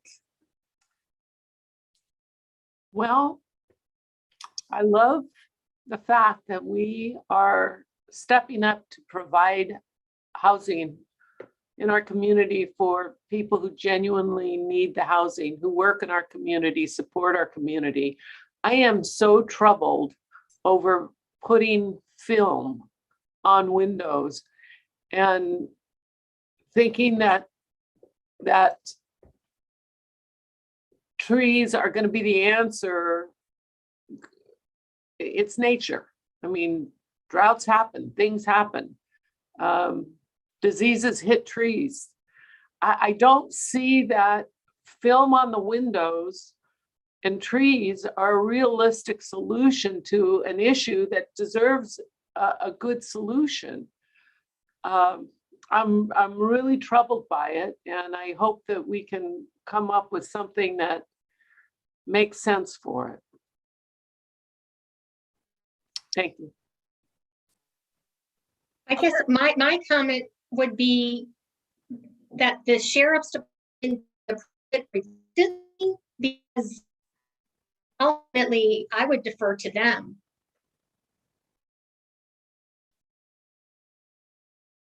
Well, the sheriff is on, so if they'd like to help me through this, I would appreciate that. We'll see. In the meantime, let me see if Councilmember Jonathan or Quintanilla have thoughts to share. I'll defer to Councilmember Jonathan. Okay, thank you. So, yeah, I share some of those concerns, and I think they can be worked out. Maybe the windows, there's a technical term that for some reason escapes me, the ones that are kind of higher up, so they let in light, but they limit the view going down, whatever that term. When I was on planning commission, I used to know that, but they do exist. So I think there's solutions there. Small things, the pool, I actually think it's kind of important to take it from 50 feet to it's about 80 feet to enable lap swimming. It's not competitive swimming. A lot of seniors especially engage in lap swimming for health reasons. And I think there's an opportunity, and that look like there might be room. And I don't think it's asking a whole lot to go from 50 feet to close to 80. Anyway, and look, I know the numbers maybe don't justify a right-hand turn lane, but my real life experience does. We've all been stuck waiting to make a right-hand turn lane when the car in front of us is going straight. And so I think that's just quality of life issue, and the window of opportunity is now. So let's do it. And someone might thank us 10 years from now, maybe not, but I think it's still the right thing to do. But here's the main. Sabby, are you talking about clear story windows? Yeah, thank you. Clear story windows. So sometimes they're opaque, but they're always high enough that you can look out, but they're high enough that you can't look down. Thank you. So the main issue that I'm really struggling with, because I too, I dare say all my colleagues and staff, and as a city, one of our major goals is to create additional affordable housing for all those that need it, including 30%, 59%, 80%, and so forth.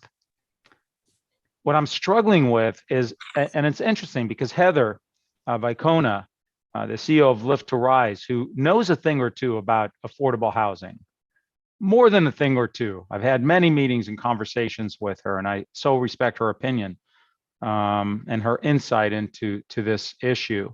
She said communities must be integrated. I think that's a direct quote.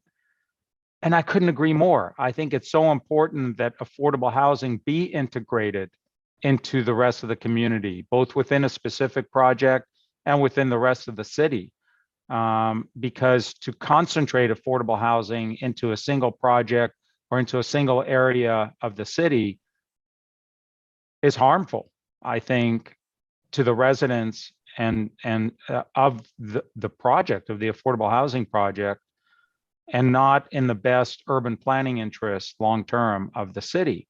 And in the past, we've been successful in integrating affordable housing into market rate housing so that a project has both. This project, I mean, I think the developer is the kind of partner that we want. They're experienced, they know what they're doing, they're going to build and own, so they're not gonna, run and build and run kind of thing. So Pacific West, I just wish, staff said that this is something that got condensed from initially 128 acre project to 12 acres. I wish it was a 24 acre project, half affordable housing, half market rate housing.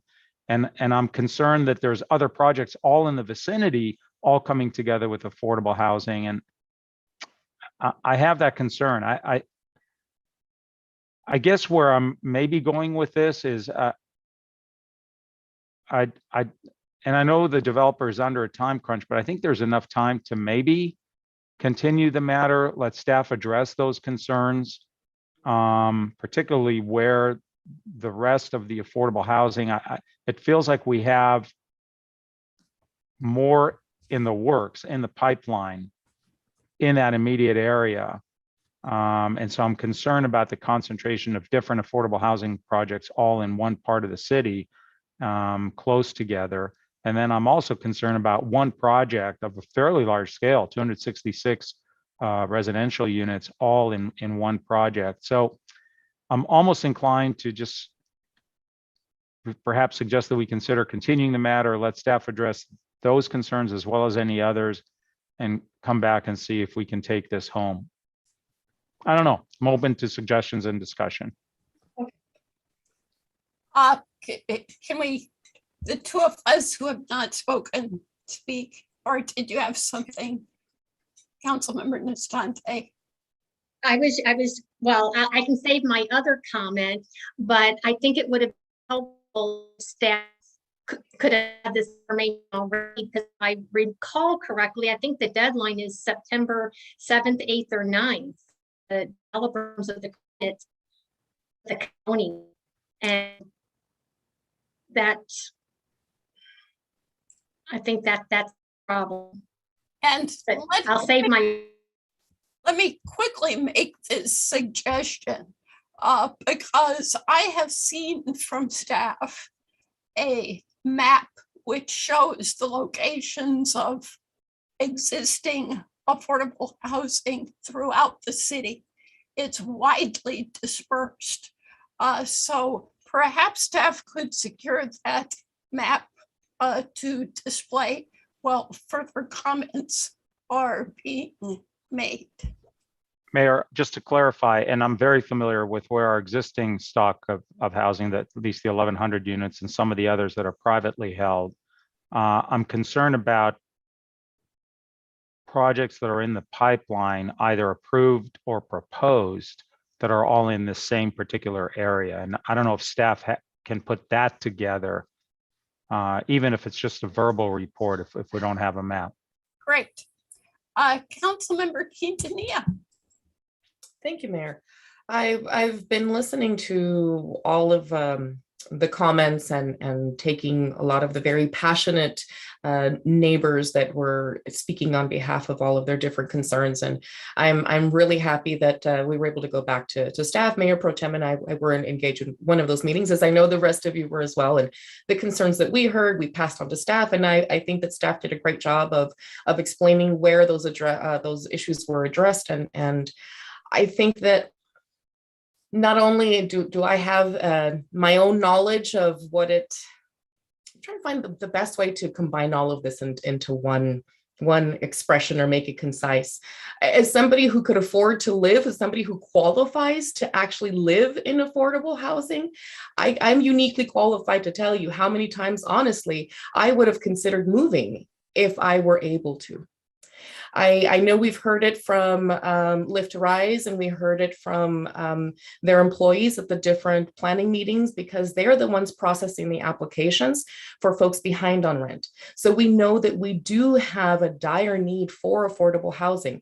We know other projects are coming, but I think that that doesn't necessarily impede our ability to move forward with this project tonight. And I know that Councilwoman Estande's audio was getting cut out a little bit, but I think what I was able to gather is that we don't have the ability to continue because they are coming up on a close timeline. As somebody whose family moved a lot because of the seasonal labor, my parents worked for the country clubs. I moved 11 times before I finished the 5th grade. I can't begin to tell you all of the different studies that speak about how it's detrimental to families to upend and move a lot. And I think that right now, because of the pandemic, we have a lot of families that were forced to find alternative housing, even with evictions in place, people had to upend and make entirely different provisions for what they were going to be able to do.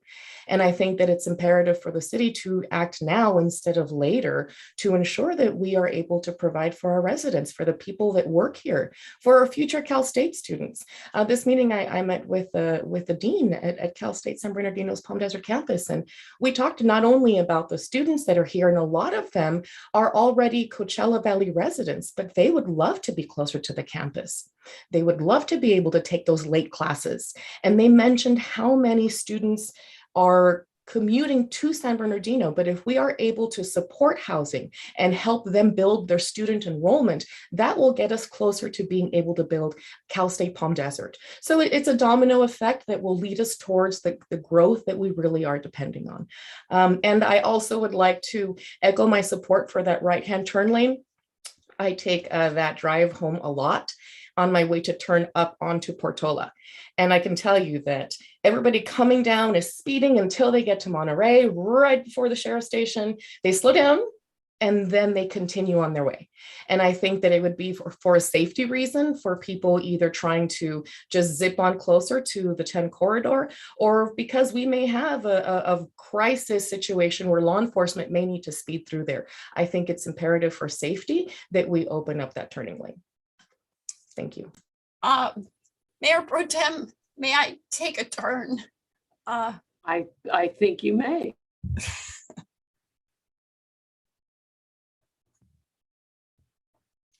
We have two conversations happening. One is the general appropriateness of the proposal, and then there are conversations about the fine points. I hope that we can resolve the big question first and then turn to the small points. And I want to advocate in the strongest possible terms for approval of this project tonight. This particular plot was first identified for affordable housing in the general plan for the 2006-2014 period. The zoning was first conformed in 2011. The fact that 10 years have passed shows how difficult it is to find a good development partner who can provide a high quality product. And we have before us in this application a developer with proven success in the field who, in my estimation, is, with the assistance of the neighbors, delivering to us an extremely high quality product. This is not an opportunity to be squandered. Councilmember Jonathan, your remarks convince me that we should take another look at land which is not currently subject to development. And I think that's compatible with the study that the city manager has initiated to take a fresh look at the North Sphere. But this project and the other project adjacent to the future regional park don't pose any risk of an excessive concentration that's proven by the surrounding single-family neighbors who have voiced concerns. There's all these single-family neighbors surrounding this development. So it's not an inordinate concentration. The commitment to 100% affordability essentially enables the developer to provide the extensive menu of supportive services, classes, instruction, education that was described in the presentation. Those are the tools that assure success for people who may be trying to get by on an entry-level job and prepare themselves for something better. So as I step back and look at this, what's most persuasive to me is that this is a huge opportunity. It's a paramount city goal to house more of the people who work in Palm Desert within our city. It's good for them. It's good for our employers in an environment where competition for employees is intensifying. Being able to house more of the workforce within our city will be extremely positive for our city. So I'd be happy to talk about the fine points, but I think we should embrace the proposal and we should embrace keeping it on the timeline that will assist the developers to secure the funding that they need. The neighbors who have contributed to this process have been immensely valuable. They've brought great perspective to the table. They're smart, able, analytic people. I hope we keep them engaged in city issues, and they have unquestionably made this project better. So I'm grateful to them. I'm grateful to the developer, and I hope we can enthusiastically move this forward. Mayor Pro Tem Harnick and Thank you. Councilmember Antonia and Councilmember Nestante. Okay, so I did want to mention, we talked about concentrations, and the Regent has 512 units. When I lived there, it was called Saint-Tropez, but nonetheless, there were still 512 units. One Quail Place has 384. And these are successful projects. I hate to use that word, communities. And they're very needed. We are the employment hub. I hear the mayor loud and clear. I just don't, the devil is in the details. And I wouldn't want to say because they are affordable, it's okay to put film over windows. I love the solution that Councilmember Jonathan came up with clear story windows or transoms even, if the case allows. But if we can look at this, continue looking at this and making it into the type of community that is reflective of the Palm Desert values. And one of those values certainly is that people who work here should be able to live here. And people who go to school here are a great asset to our community, and we'd love them to live here. So looking at this, and I was looking at I was diving through my packet trying to find these pieces of paper, the very low, low, moderate. It's important that we provide living that is affordable to those people who contribute to our community. And this community in itself, this micro community, does do that. So those are my comments. I just wanted to bring up the concentration at One Quail and the Regent, which are very nice communities also. Thank you. Councilmember Keaton, yeah, and then Councilmember Nastante. I would just wanted to add in a little bit more as the conversation ping pongs back and forth all over the place. I was thinking about the fact that we hear a lot about the labor shortage, but I think that, and I know I've said it before, but it bears in this conversation again, that what we have that may not be under consideration is that we truly have a childcare crisis. And in order to support people to be able to make it to work on time, successfully, continually, being able to provide childcare that is accessible, affordable, and proximal to a residence is a great investment in our workforce. Because as somebody who's had to drive to Palm Springs in order to get to my job in Cathedral City, but that's where my childcare provider that I trusted was.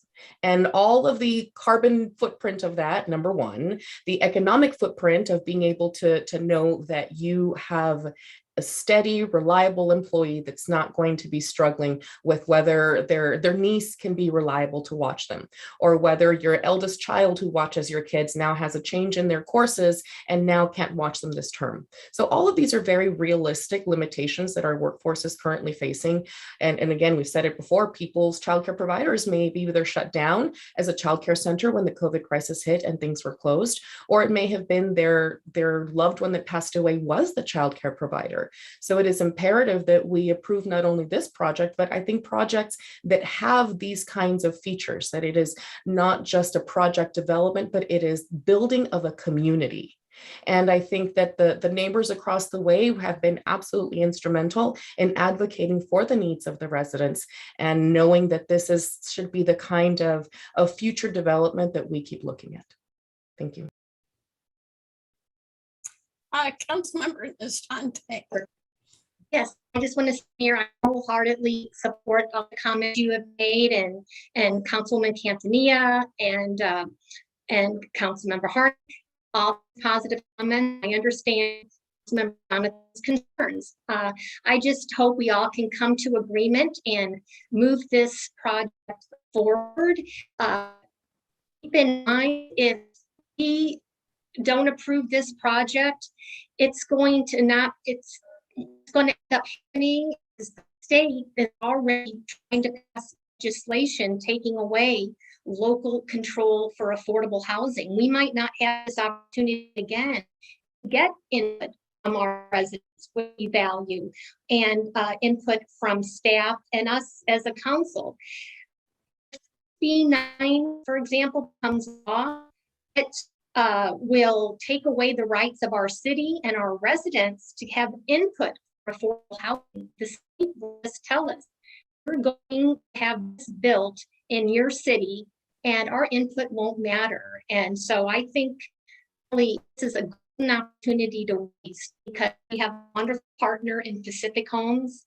We've had such great input from our residents, and I think we have enough work to move this project forward. Councilmember Jonathan, may I ask Todd a quick question before you speak? We have these three rather discrete issues that have come up about the pool, the turn lane, and the window coverings. Is there a process whereby we could approve the project this evening and tackle those in some way?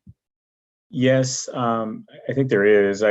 I would prefer, if council's okay with it, to have 5 or 10 minutes to speak with the developer, because if they're amenable to these upgrades and to taking these actions, I'd like you to put it in motion. So if the council's so inclined to give us a few minutes to speak with them, I'm happy to do that with Eric. Okay, let me get Councilmember Jonathan's comment, and then we'll see if folks would like to proceed in that way. Thank you, Mayor. I was sticking to the macro picture as you requested. So let me return to that. I want to make it clear, in case I didn't earlier, I, along with my colleagues, embrace all the reasons set forth for why we should have affordable housing, and the more the better in the city of Palm Desert. That wasn't the issue that I was bringing up. The issue I was bringing up was concentration in a single area, which I continue to believe does no one any good. It's funny, you mentioned One Quail Place, which is a nice community development. It's worked, but I think we can do better. I think it's not the best option as we understand it today to create a project, because we've seen what happens to them after 10, 20, 30 years. I love when we can incorporate and integrate affordable housing in along with market rate housing. So I hope that is the goal that we still, the standard that we still strive for. I guess, first of all, I think the comments made by everyone, especially the mayor and Councilmember Quintanilla, are persuasive.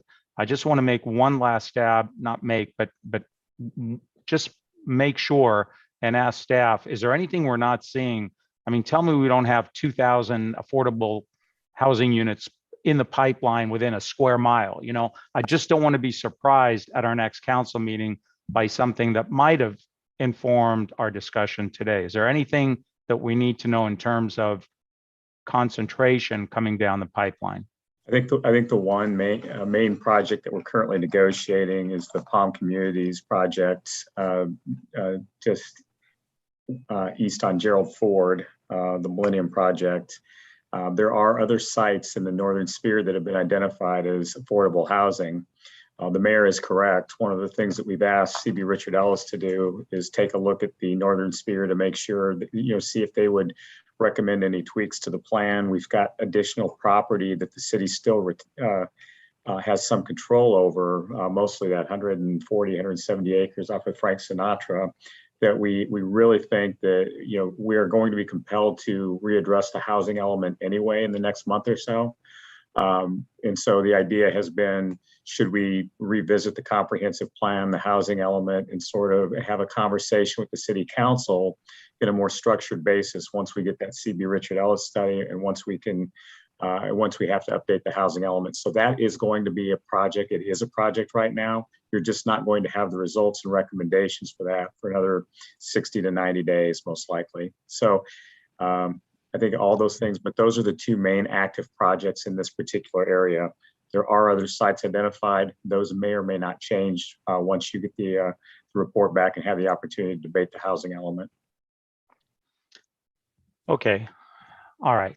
That makes sense. And, we saw very recently a project that will incorporate a wide variety of housing, including single family resident rental properties, which is, we all want a home. So it'd be nice for those that have financial need to have a home.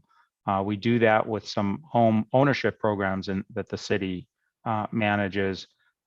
So that kind of a project where there's a mix of different kind of housing options, including affordable housing, to me is the ideal. I understand this window of opportunity, and I understand the need to embrace it. Thank you. So is there any objection to taking a 10-minute break when staff won't be on break? Let's do that. And hopefully so 6:20 or so. You want to make sure your time is productive. Thank you.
Councilmember Nastande, are you back?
All right, it looks like all are back.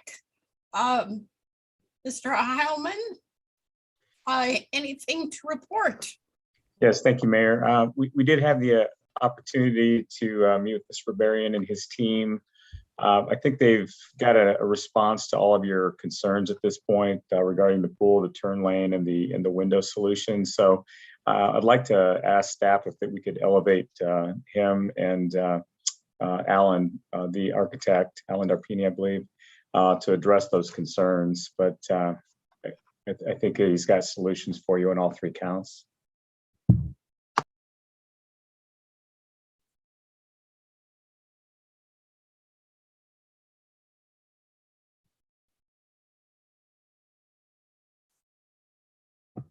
All right. Thank you, everyone. Yes, we did meet at that last break, and we are happy to provide all three. We can increase the size of the pool to the 82 feet to the 25-meter laps, not a problem. And then the right-hand turn lane, totally understand. We got to look to the future. And if you think that is something that our future residents and neighbors and safety concerns, that's an absolute no problem. We will accommodate that. And then also with the glass, it wouldn't be a film. It would actually be frosted glass coming straight from the factory that way. It won't look anything different. The building won't look anything different. It will be a frosted glass straight from the factory. So we're happy to provide all three. If you want to make them as a condition of approval, we are happy to do so. Thank you. And while you're in the conversation, do council members have any questions? Right. Thank you, staff, and thank you, Darren and Alan. Thank you. Is there something else we should have asked for?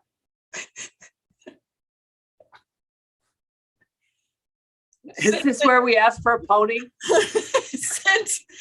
Since the answer was yes to all three of those, I'm thinking maybe there's something else we should have thought of. All right, thank you. Council members, what is your pleasure? I motion to approve. Is there a second? Motion with the three requests added on to the motion, right? Yes. Three. Right.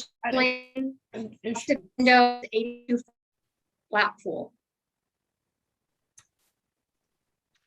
Any other discussion? Very briefly, Mayor, if I might, I just want to, again, thank the residents. They've put in so much time and effort, and I think we're the better for it. And then I want to thank the developer, Pacific West, and Darren and Alan, and the rest of your team. I wish we had more partners just like you. So thank you to all of you. Yes, I thank you for those comments, Councilmember Jonathan.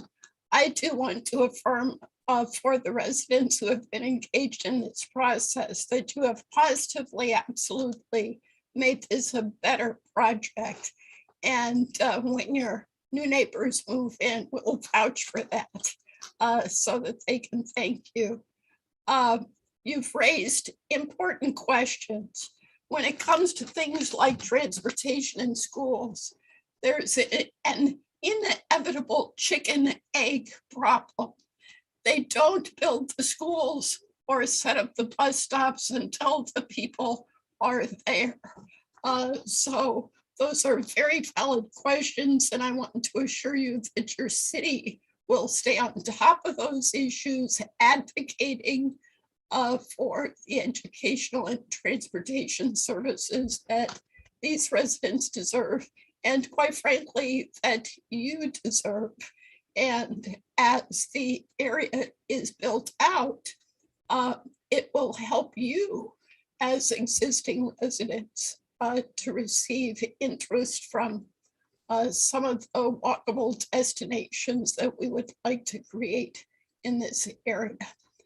So this is a step forward, and I truly hope that all the residents we've heard from will continue to be participants in making our North Sphere an idyllic place to live for people of all income levels. Mayor, I apologize in thanking people. I'm unintentionally left out the staff, and I do want to point out what a great job they did. Nick, Eric, you guys rock. This was a difficult project to navigate. Whenever there's something controversial, to facilitate all parties to come to the table and talk rationally, and as we said, come up with something that's better than we started with. I think a lot of that is thanks to you. So great job, guys. And if I may add, this will, because of this process, because of the neighbors' input, because of so many things that we saw through this process, future processes will also be better and go better. And I think we have benefited as a city from this as well. So thank you for everybody for everything they gave to us in this. I concur. I think we raised the bar tonight. So thank you to everyone involved at every level of this. We raised the bar tonight. Madam Clerk, would you please take the vote? And again, the motion is to approve staff's recommendation with the 3 conditions discussed. Thank you, Madam Mayor. Mayor Pro Tem Harnick, Yes. Councilmember Jonathan, Aye. Councilmember Nestande, Yes. Councilmember Quintanilla, Aye. Mayor Kelly. Yes, Motion passes unanimously. thank you. And looks like we get to keep Mr. Maloney for our next agenda item, which is also a public hearing.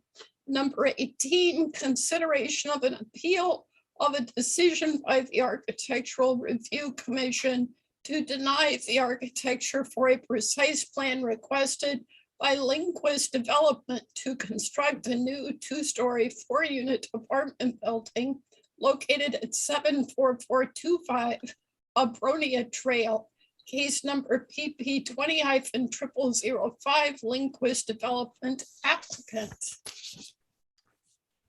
All right, thank you again, Mayor Kelly and honorable members of the City Council. Again, this is Nick Maloney, Associate Planner, Planning Division. This project is located on the south side of Abronia Trail. On the map here, you'll see the vicinity map that shows the general location, which is west of Deep Canyon and south of Highway 111. It's this vacant parcel, which is highlighted on the screen here. The existing lot is vacant. However, a portion of the existing development of this apartment complex on the neighboring lot, which consists of this wall and the lawn space that you see here, does encroach onto this property. But this is the existing condition in terms of looking south from Abronia Trail. We'll now move on to the existing condition. This is a view looking west from Sunrise Lane, so you can just another vantage point.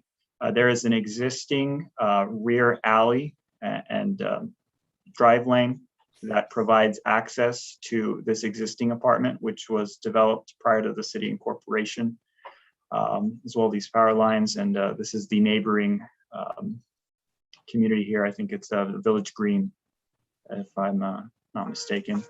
This is a view of the site plan. It is a 2-story fourplex, which will be providing 6 on-site parking spaces, which will all be covered by a carport at the rear of the site, which will take access off of the existing driveway here. The main entrances are located here, facing directly onto a Bronya Trail. So in essence, this proposal is a precise plan to construct the 2-story apartment building containing 4 units. It's 2 units on each story. It was denied by the ARC in a 5-1 vote on their June 22nd meeting. The ARC is responsible for design reviews on all precise plan applications which are reviewed in the city. Ultimately, the precise plan would be approved for the land use consideration by the city's planning commission. However, a project cannot proceed to planning commission unless it has approval of that design review by the ARC. On the screen here, you'll just see the development conformance table in which we summarize how this development conforms to each of the development standards for the zone. The property is zoned R3 and the development standards are listed here. The project generally conforms with all development standards with the exception of the number of parking spaces which are being provided. Due to the constraint of the existing alley towards the rear, the applicant is limited in the potential locations on where that parking can be placed, which creates a constraint because they must preserve this in order to preserve the vehicular access to this neighboring parcel. And therefore, they're asking for that reduction since they're limited on where else it can be placed. And it would also cut into the square footage of their building. So given that, the project appeared before the ARC on 4 separate occasions, which are listed on the screen here.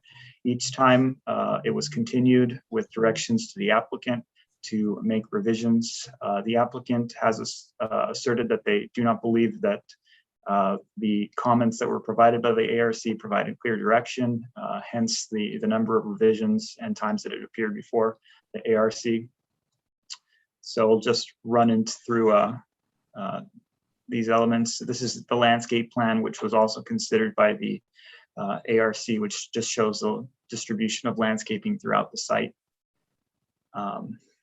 Here's a view of the first floor plan, just showing each of the units features a mirrored 2-bedroom, 2-bath floor plan.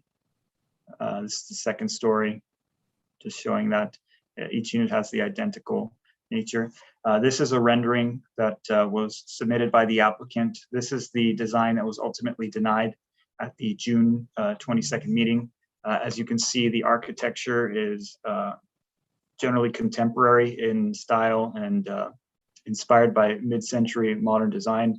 The primary building material that's used on the exterior is the stucco cladding. This element that provides a shroud over the windows is a metal material. And this decorative perforated metal screening is applied between each of the windows, as well as this element to provide a decorative nature. Here's just another view, as well as the material call outs. And this says it's fiberglass, but it's clad with metal. The ARC felt that while the applicant has improved in their design over time, that in this submittal, they did not incorporate the necessary articulation to break up this primary mass, particularly on these side elevations, which eventually led to denial. Here's another view with the context of mountains in the backdrop. Here's a view of the covered parking, which is a metal carport located at the rear of the site adjacent to the alley. Another view of the rear. The ARC was particularly complimentary about this elevation, finding that this modulation that was done here with this recess portion was a good touch that certainly improved the design, and asked that perhaps there was another solution that could be implemented to the interior side elevations that would enhance them. Here's another view of the western elevation, and another view of the front that just references the materials once again, including this laser cut decorative panel, which would more closely resemble this design rather than this, but this was just included for reference. So for your consideration tonight, this is an appeal filed by the applicant, Lindquist Development, regarding the ARC's decision to deny the design review based on those elevations. They're coming here asking for that decision to be reconsidered. And I'll just generally go over that.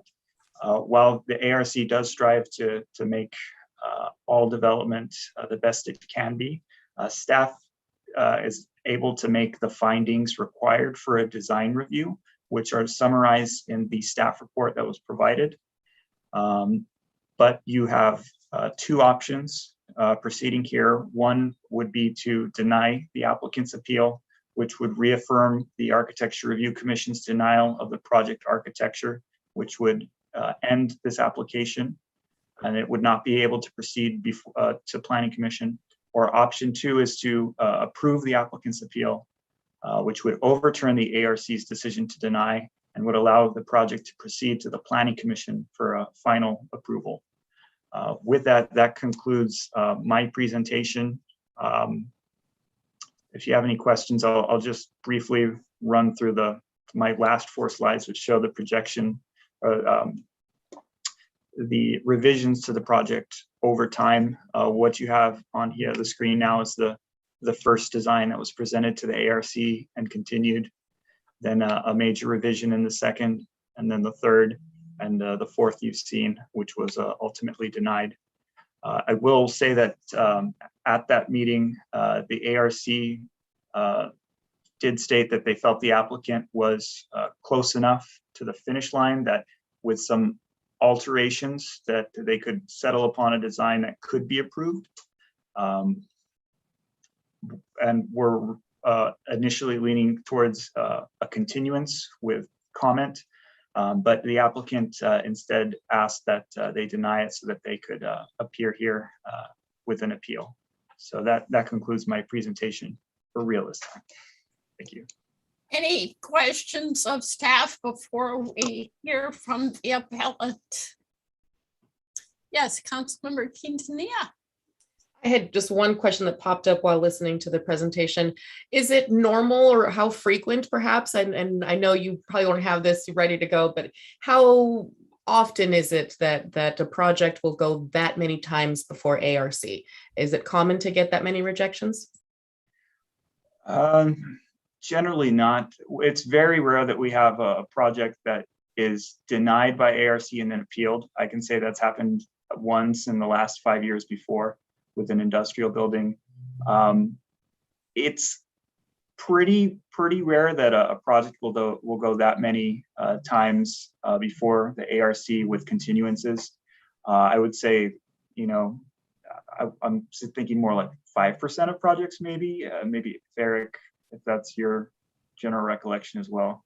Yeah, the Architectural Review Commission, when we start to introduce height on buildings, that's when we tend to see a lot more comments and continuances for projects. That's typically when we'll see, at least 2 to 3 meetings. But Nick's correct. It is rare that we would have an applicant go back to 4 meetings or more. Councilmember Jonathan. Thank you. 2 questions for staff. Number one, just to be clear, the project was not rejected by ARC several times. It was just continued with recommendations from ARC, and the applicant just kept creating new iterations. Is that correct? Yes. Yeah, and it sounded like they just got tired of the process and said, let's just take it to council. Is that pretty much the dynamic there? I'm sure it's more nuanced, but yes. Nuance for me, forget about it. So The main question I have for you is like that third iteration from May 25th to the fourth one that's kind of, I guess, before us. Is the major difference, is it just the color palette? Or were there any other significant changes between the I'll third? pull it up again. Yeah. Yeah, that's the third iteration, May This is the third 25th. iteration. I'll move back to the same view on the fourth iteration. So one of the main changes was the modification of the shrouds on the front, which I should have put that right next to each other. Okay. I don't know what happened. That's okay, but That's you got all kicked right. off of sharing. There you go. Yeah. You're saying the shrouds, obviously the color Let me just palette. move these around. Just bear with me. I'm in the driver's seat and trying to get us home. So this is the third iteration. The big change on the front elevation is the addition of this perforated metal panel between the upper and lower windows. This was done to increase the, just modify the frontage more and add more of a residential character to it. Compared to this, the ARC was not a fan of the raised planters due to maintenance concerns and generally that. You'll also notice that the shroud changed in design. It went from being individual over each window to extending over both with this taper at the top, as well as the change in them. But the color is also a big one, but yeah. Got it. Thank you. Mayor Pro Tem Harnick. Thank you. Could you, and Nick, you're getting so good at sharing screens and going through this process. Can you just show us each of the 4 iterations? Yes, I'll do that. Thank you. And I'll do it from my current slide. So this is the first style. This is based more on a Spanish style, as you can see, with the white stucco siding, the use of the wrought iron railing with the raised planter for the bougainvillea. So there's, you can't see it on this, but these side elevations featured some type of like a Juliet balcony. It's just a very small railing for articulation. And then the sloping roof. Then the major change occurred after that meeting. They shifted to a modern contemporary style, which removed the roof element, and the articulation on the sides was adjusted to include this. This third revision just made some additive revisions by adding the metal mesh, the raised planters, and adjusting the color just for more variation, and then ultimately this design. Thank you.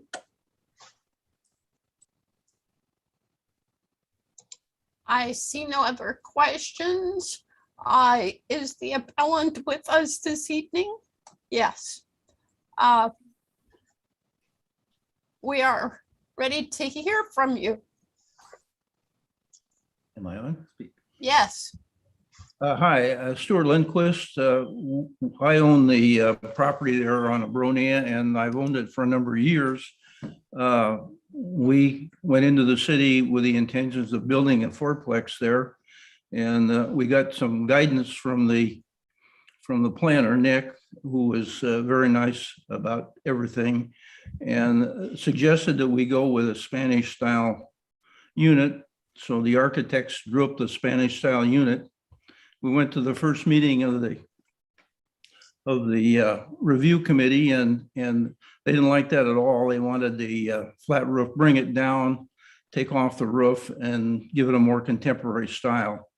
And the meetings that followed that just kept changing the details. Every time we went in there, they were looking at the same thing, but they just kept moving the details around. And so after, I thought we were there, Nick, for 5 meetings, but we were there a long time, and we couldn't really get anybody to make a decision and tell us what they wanted. It was all subjective. They were just coming up with ideas, and I guess that's their job. But as a developer, I've spent every time that they send it back, you get another $10,000 bill from the architect. And on a little project like that, it's just not feasible. I mean, at a point, you just have to say, okay, well, we'll turn it into a farm or something else rather than the proceed with a building that produces tax income and permit fees for the city. And so we're asking you to move this thing forward. If you've got any suggestions on the design, we're certainly welcome to hear them, but it's been thrashed about so many times that I don't know whether that should be the final design or not, but it's pretty close to what they were talking about. And we did have one individual, an architect on that committee who was just about every meeting, he was backing us up on the design work. He was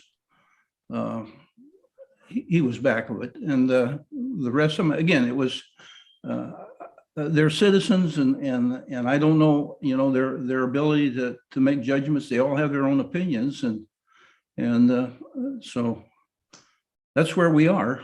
So that's why we're out of money on this project. We just can't make it work if we just keep spending this money going back and forth on design. And so that's why we asked the council and the mayor, who's been very receptive to us, to let us move it forward.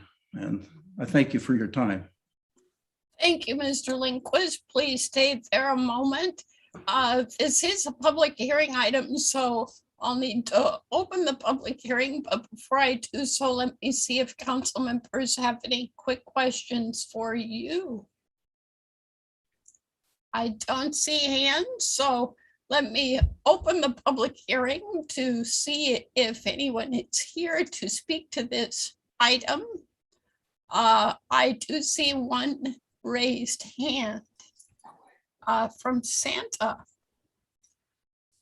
So would you please elevate Santa to speak?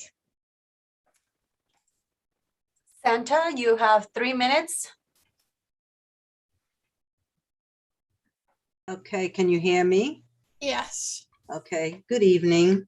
Thank you for this opportunity. I have a property my back patio will be facing where this building is being proposed to be constructed.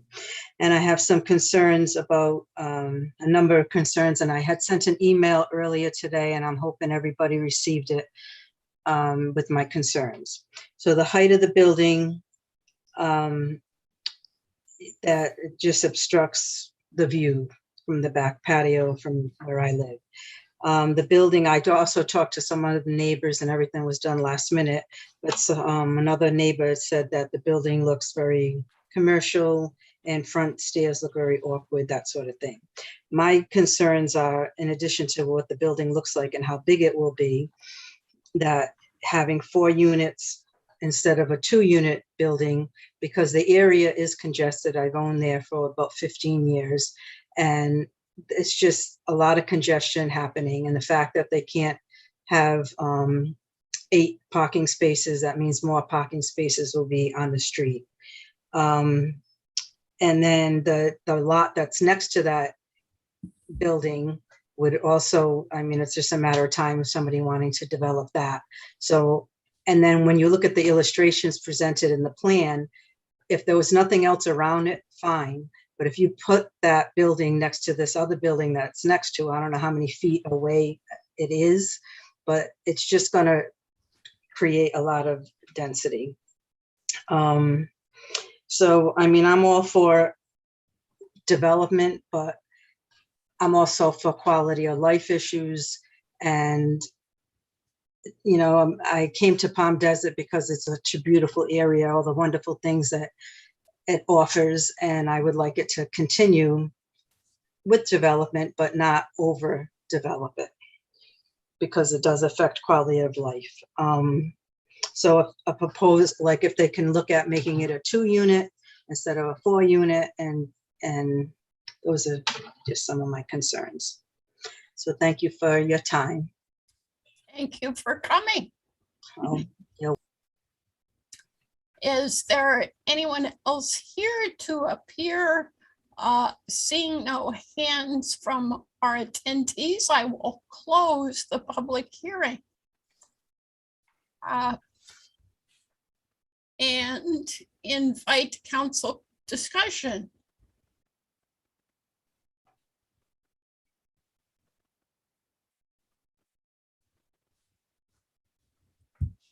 Well, yes, I'll get the conversation started. I'd say as a rule of thumb, I don't like to second guess our committees and commissions and set a precedent. I will say though, right before I was on the city council, the summer of oh shucks. Councilmember Estante has frozen. Let's get Mayor Pro Tem Harnick's comment while we see if her technical issues are solved. And You know, I had some questions, but I found the page that had the answers, so I'm good right now. Thank you. Councilmember Quintanilla. Unraise my hand here. In listening to housing being one of the main conversations for the night, I'm trying to balance all of the pieces at play. One being the need to generate more housing units, the other being the need to have the right kind of housing in the right places. Some of the same concerns that are being presented in this situation are some of the things that the neighbors were presenting in the North Sphere. So trying to balance where something goes up and in what context, I think really is why we have citizens getting involved with our commissions. After the hours involved in participating and getting the right folks onto these commissions, I am very inclined to go back and respect their decision. If this has gone before the Architectural Review Commission several times, I think that we, as Councilwoman Estande was mentioning, I would hate to start a new precedent of wanting to come back and appeal with more intervals or more frequency. I think that we need to respect the people that give their time and serve on these committees. And I think that I can completely sympathetic to the fact that each of these new iterations is an expense, but any project is an investment. There is no guarantee that you will get a return. And I lament that there is not a quicker return available in delaying this further, but my feeling is I think we need to respect the work of ARC. Councilmember Jonathan. Yes, thank you, Mayor.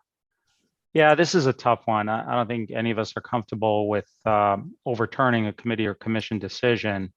And I very much respect the work of ARC, but respecting doesn't always mean agreeing. And I think there's a reason that we have an appeal process, and this highlights the reason. It seems to me that the applicant has been very cooperative and willing to just tell me what to do and I'll do it. And of course, that cycle can't go on ad infinitum. The project, as I understand, and staff correct me if I'm wrong, meets the ordinance. There's no variance or exception or anything else required. So there's basically an intrinsic right to develop the project as presented. This is really not a matter of whether it's too much, too little, too high, whatever. I mean, it's really a matter of the aesthetics that have not been approved by ARC, the design. And honestly, I don't see it. I think, frankly, that the third iteration, May 25th, to me is very appealing, not just on a personal level, but in terms of fitting in with Palm Desert. I think enabling this type of project, whether it's 266 units that create affordable housing, or whether it's this 4-unit project that's great housing that is affordable, I think it's part of our responsibility to facilitate this kind of development. And I just don't see anything, that stands in the way that's so objectionable that shouldn't allow this to move on to Planning Commission. And that's what allowing the appeal would do. It doesn't necessarily allow the project, it allows it to move forward. And I'm prepared to move in favor of doing that. I'll second that. Councilmember Estante, we lost you before you had a chance to finish. Yes, well, what I was going to qualify it was that in the summer of 2016, when I was sitting in on one of the ARC review committees, this very similar thing had happened to another project, and it had gone back and forth 4 or 5 times, and it did get sent up to city council. So while it's unusual, there actually is a precedent for it, and I would say in this case, it's warranted to get it in front of the Planning Commission. Mayor Pro Tem Harnick. Thank you. So I echo what Council Member Jonathan said, because looking at this, the only variance small is the 2 additional parking spaces, because it's zone 24 units per acre. This is 0.17 acre. It's 4 units. This has gone on, I don't remember when the first meeting was, but boy, could we use those 4 rental units. I mean, we really need housing. And, I look at the first one with the Moorish, tiles and that sort of architecture. I thought it was wonderful, but then I'm not the architect, and that's why I'm not on ARC. But I can only imagine the level of frustration. So I too agree that let's get it over to Planning Commission. If there's some fine tuning they see that is just leaps out, or if there's another way. I know we have a little bit different ARC today than we did then. And I don't know if there's little input that might be allowed or how we work forward, but this needs to move forward. We need these rental units also, and this is unfair. I want to explain briefly why I was quick to support the motion. Like everyone else, I'm deeply appreciative of our volunteers who serve on committees and commissions. And the members of ARC may put in more hours than any other volunteer commissioners. And they're good at what they do. Every single time I read a summary of their actions, I learn, I'm impressed, I admire them. The system did not work in this case, and it wasn't their fault. It's the city's fault.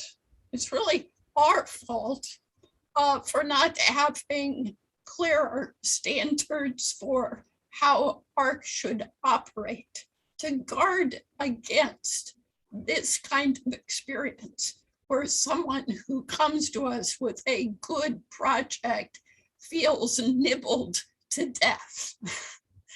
We don't want that. But I don't blame the members of ARC. I think we as leaders, council and staff, really need to take the rap for not having previously made sure that ARC had some clear standards and guidelines to work with. I'm assured that staff is moving to accomplish that, so we won't be seeing a case like this in the future. But with complete respect for ARC and equal enthusiasm for the project, I support the motion. It's a neighborhood in which R3 multifamily prevails. Some of the buildings are aging. This will be a plus to the general appearance of the neighborhood. Anything else before we take the vote? Madam Clerk, please take the vote. Thank you, Madam Mayor. Mayor Pro Tem Harnick? Yes. Councilmember Jonathan? Aye. Councilmember Nastandi? Yes. Councilmember Quintanilla? After the mayor's final comments, aye. Mayor Kelly? Yes. Motion passes unanimously. And this brings us to our action calendar, which begins with 2 items that flow directly from our prior decision on item 17. So I hope we can be focused both with our staff reports, questions, and discussion. Item 19 is resolution number SARDA 84, a resolution of the Board of the Successor Agency to the Palm Desert Redevelopment Agency, authorizing a purchase and sale agreement with Pacific West Communities, Inc. for approximately 11.94 acre portion of APN 694-310-006. Will this be you, Mr. Alvarez? Do take my comments to heart. Good afternoon, Madam Chair and members of the Successor Agency Board. This item, as mentioned by the chair, is a property that is owned by the Successor Agency. You just acted on behalf of the city, improving the entitlements for the affordable housing project known as Vitalia. The property, as you know, is located on Gerald Ford, just west of Portola. We've been working along with the developer to secure the land transaction from the Successor Agency to the developer. And the item before you tonight will allow us to move forward with a purchase and sale agreement and a resolution to allow us to move forward, if it's approved, to the Oversight Board, which would be the final approval for a purchase and sale agreement. The agreement is in your packet. It contains an agreement that would sell the property at fair market value, which was the appraised value of $4.5 million. There are conditions to close escrow, which would include approved entitlements, which they received tonight, approval of the purchase and sale agreement by the Riverside County Oversight Board, proof of full funding for the project, and also the close of escrow cannot happen after, or shall happen before December 31st, 2022. This property, of course, is part of the long range property management plan. It is required to be sold per that plan. The action that we're seeking your consideration tonight is to approve the purchase and sale agreement as presented and adopt the resolution to move the project forward to the next step in this transaction. And I'm happy to answer any questions that you may have. I don't see any questions. Is there a motion? So moved. Second. Motion and second to approve the recommendation. Please take the vote. Thank you, Madam Mayor. Mayor Pro Tem Harnick, Yes. Councilmember Jonathan, Aye. Councilmember Nastandi, Yes. Councilmember Quintanilla, Aye. Mayor Kelly. Yes, Motion passes unanimously. thank you. Item 20 is resolution number HA 104, a resolution of the Board of the Palm Desert Housing Authority authorizing the execution and delivery of a conditional agreement between the authority and Pacific West Communities, Inc., conditionally approving a loan in the amount of $6,030,000 from the authority's Housing Asset Fund to fund the purchase by Pacific West Communities, Inc. of property and construction of 269 affordable housing units. Contract number HA 40790B. Ms. Gonzalez. Good evening. Jessica Gonzalez, Senior Management Analyst with the Development Services Department. Honorable Chairman, members of the Authority Board, in consideration of the actions taken earlier this evening by the City Council and Successor Agency Board, approval of staff's recommendation before you will authorize the conditional agreement regarding the Vitalia community with Pacific West Communities, approving conditionally a loan in the amount of $6,030,000 from the authority fund, for the purchase of the land and construction of 269 affordable housing units. Vitalia is intended to be funded and developed by leveraging multiple funding sources.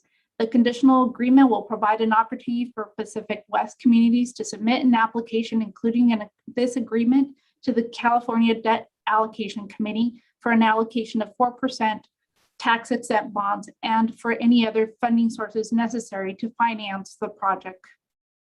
Only upon Pacific West Communities obtaining financing commitment from all funding sources Will the staff and legal counsel proceed to negotiate and prepare the agreements and documentation necessary for the authority loan? This transaction will not impact the city's general fund. By making the loan Pacific West to Pacific West, the authority will benefit from a 55-year 100% affordable restricted community available to lower income households. In addition, this community will serve the residents with the highest need, comprised of extremely low, very low, and low households that include veterans and seniors. In addition, it will also assist the city in its goal in meeting the regional housing needs allocation for the jurisdiction. The authority did engage the services of Kaiser Marston Associates to provide technical assistance related to determining whether or not the project's pro forma projections, feasibility, the appraisal of the subject property, and the authority loan request were reasonable. KMA presented the analysis in a project review memorandum included in the staff report and concluded it was warranted. Staff is recommending approval of all actions noted on the staff report and will bring back the final version of any documents or agreements for approval by the board at a future meeting. Staff is available for any questions. As well, in attendance are representatives from Pacific West Communities and Kaiser Marston Associates. Thank you. Any questions of staff? Councilmember Jonathan.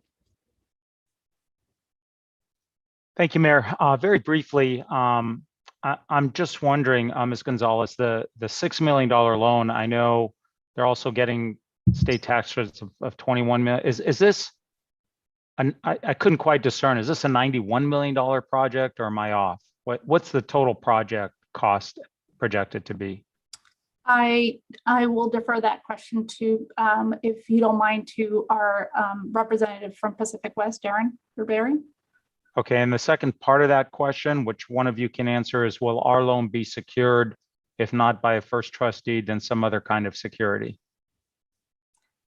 Let me answer the second part. Yes, the authority loan will be secured.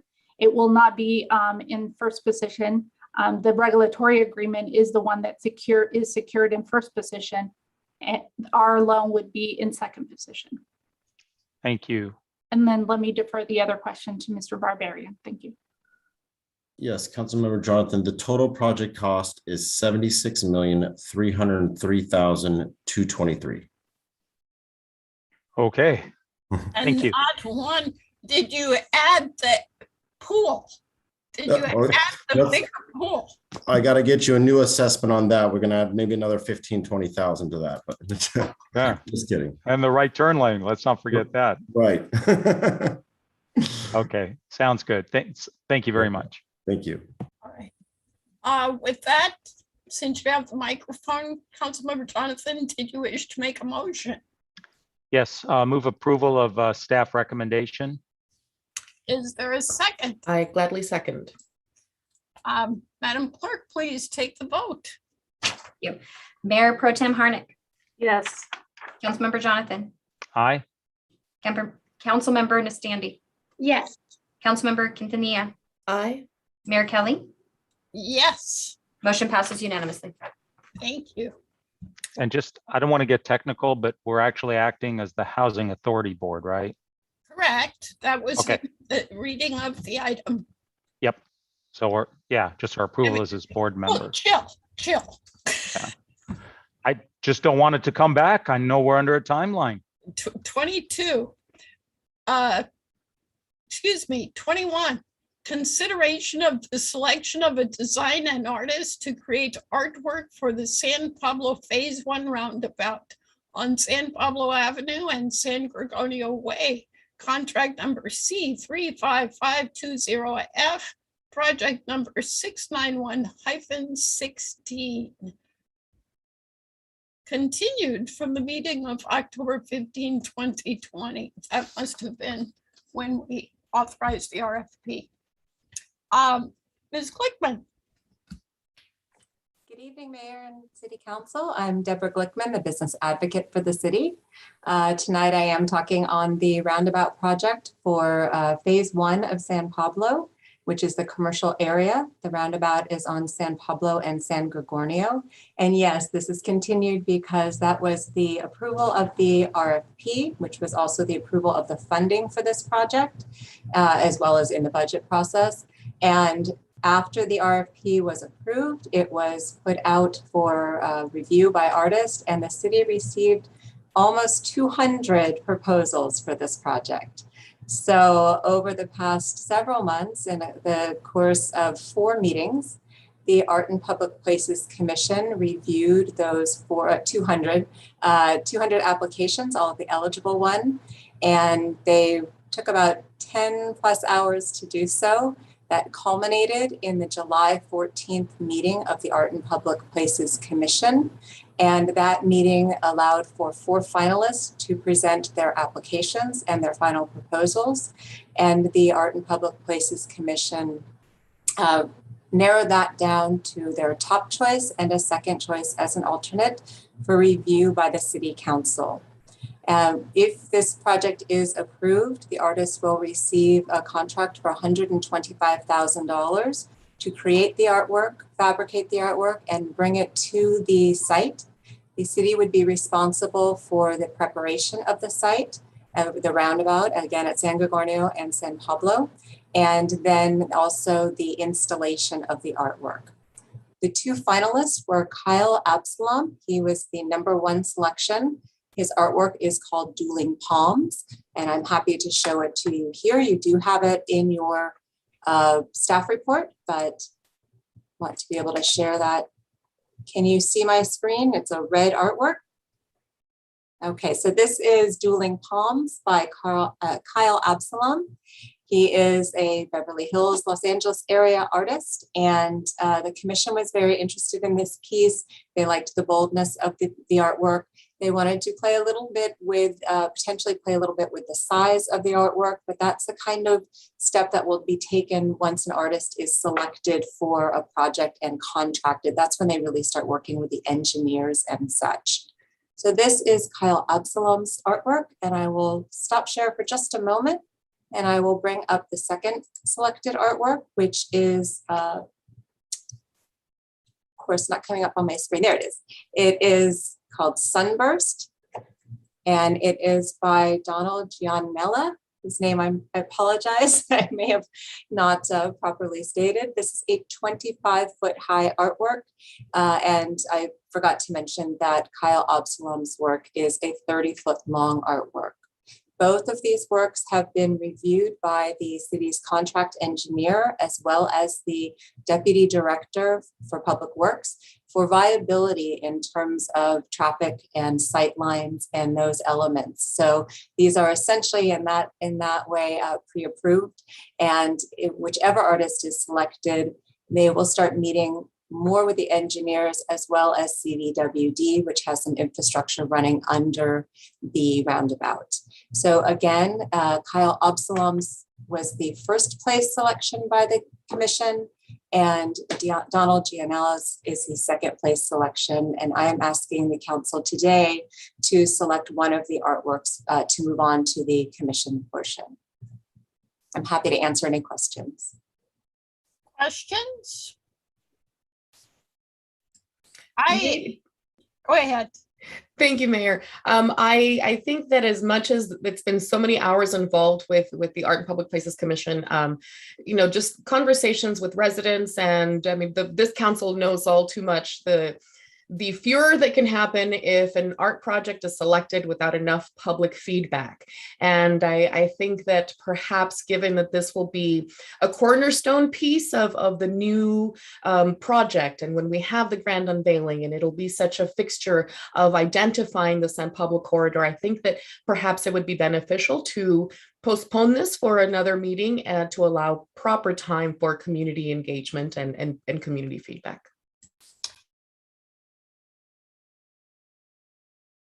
You're still muted, Mayor. I was going to say thank you, because that tees up my question.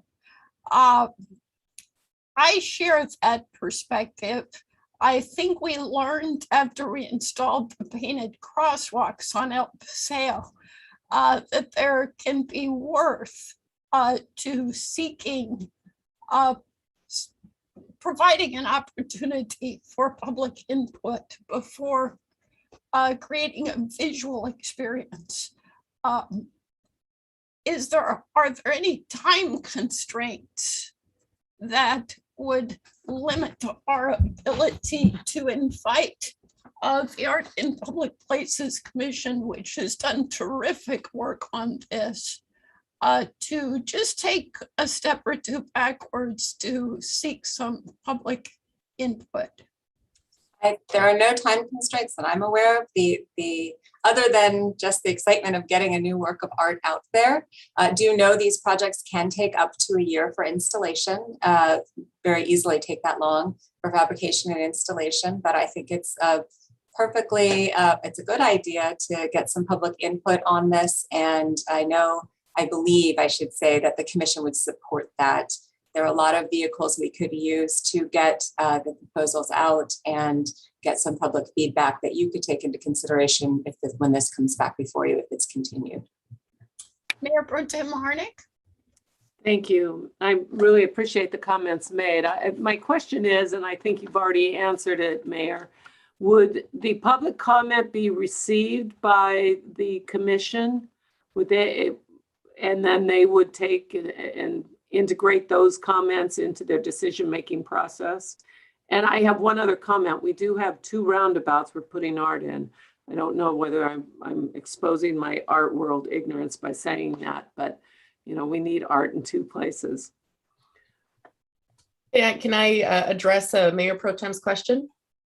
Yes. One of the discussions that had popped up in deliberating between the final vote was exactly that maybe one of these pieces would actually be best suited for a second roundabout for a number of reasons. But, from perspective, from lighting, from traffic and consideration of where the roundabout is placed and the traffic that goes there, that was some of the concerns that perhaps the dueling palms, because of the lower visibility, would be best suited for the roundabout that joins the Civic Center Park and College of the Desert. And so those were considerations that were already being brought about by the Art and Public Places Commission. So because on those of how long it took, there was not a lot of opportunity for the residents to speak up on them, because it was just a matter of selecting the vote and then advancing to council. Okay, thank you. And so then would all the public comment then be funneled to the Art and Public Places Commission? Not to the, my point is not to the council, it would go to the commission for them to make the decision. Is that accurate? Or to make the recommendation. So we've clearly slipped into discussion. Should I just make a motion to Yes. continue? And I would defer to Deborah Glickman and Councilwoman Quintanilla on when that might be, because of timing, to get that public comment and be able to incorporate it into their recommendation. And I don't know if we need to pick a date specific, but from our discussion, I take it the motion would be to continue in order to commend Art in Public Places for their work on this project and invite them to take a step or 2 backwards to secure public input from both residents and businesses, especially in the vicinity, to incorporate that input into their conclusions and recommendations. My gosh, that was exactly what I was going to say. Excellent. I'll second it. Any other discussion? Yeah, so to Ms. Glickman's point, that roundabout has been naked, for lack of a better word, for quite a while. And if it can take up to a year to fabricate and install, I would hope that the public input process and the commission's deliberations come back to us sooner rather than later. Excellent. And I'm sure Councilmember Quintanilla and Ms. Glickman, you will convey to the commission that we deeply appreciate the work they've done and regret we didn't think to ask for this sooner. We'll take the rap. Madam Clerk, would you please take the vote? Yes, thank you, Madam Mayor. Mayor Pro Tem Harnick, Yes. Councilmember Jonathan, Aye. Councilmember Nastandi, Yes. Councilmember Quintanilla, Aye. Mayor Kelly, Yes. motion passes unanimously. Okay, let's just take a further 10-minute break before our last few items. We're in the home stretch.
looks like all are present, including patient Mr. Gaylor, who's been waiting for item 22.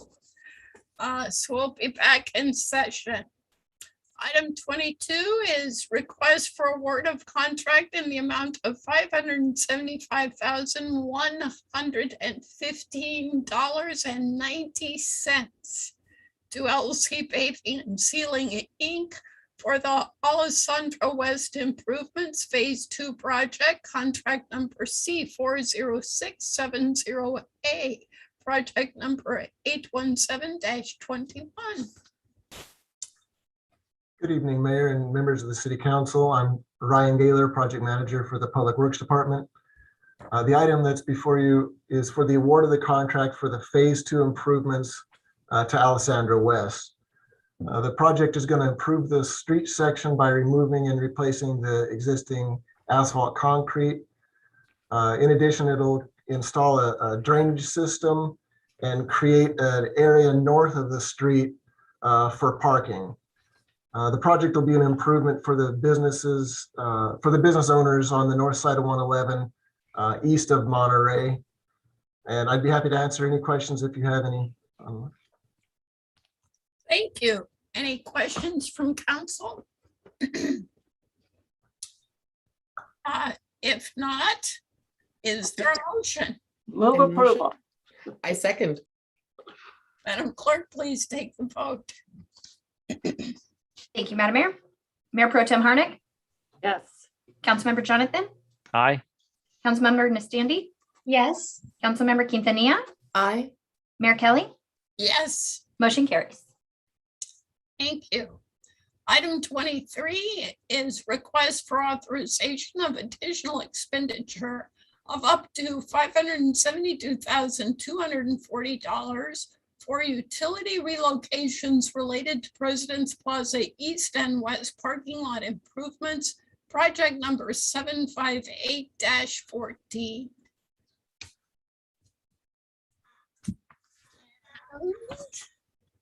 Mr. Bowman, do you get this one? Good evening, Mayor, members of the City Council. You have before you a staff report recommending appropriation and additional expenditure for utility relocations for CVWD. This is for work that CVWD will do in the right-of-way to connect the work that the contractor is doing within the parking lots to the public water system. This will include a series of water meters and their connections. The previous utility relocations brought before this council previously were related to the private utilities, SCE, Frontier, and Charter. This is for CVWD. If you have any questions, we'll be happy to answer those. Any questions? Councilmember Jonathan. Thank you.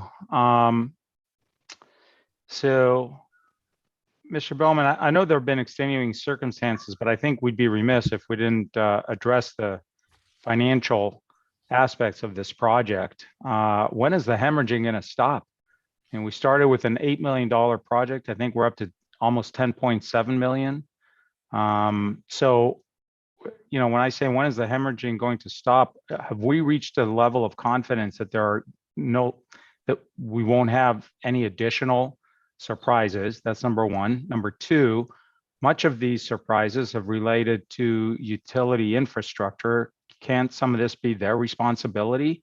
And number three, out of this 10.6 million, 1.5 million is for consultants. What are they doing?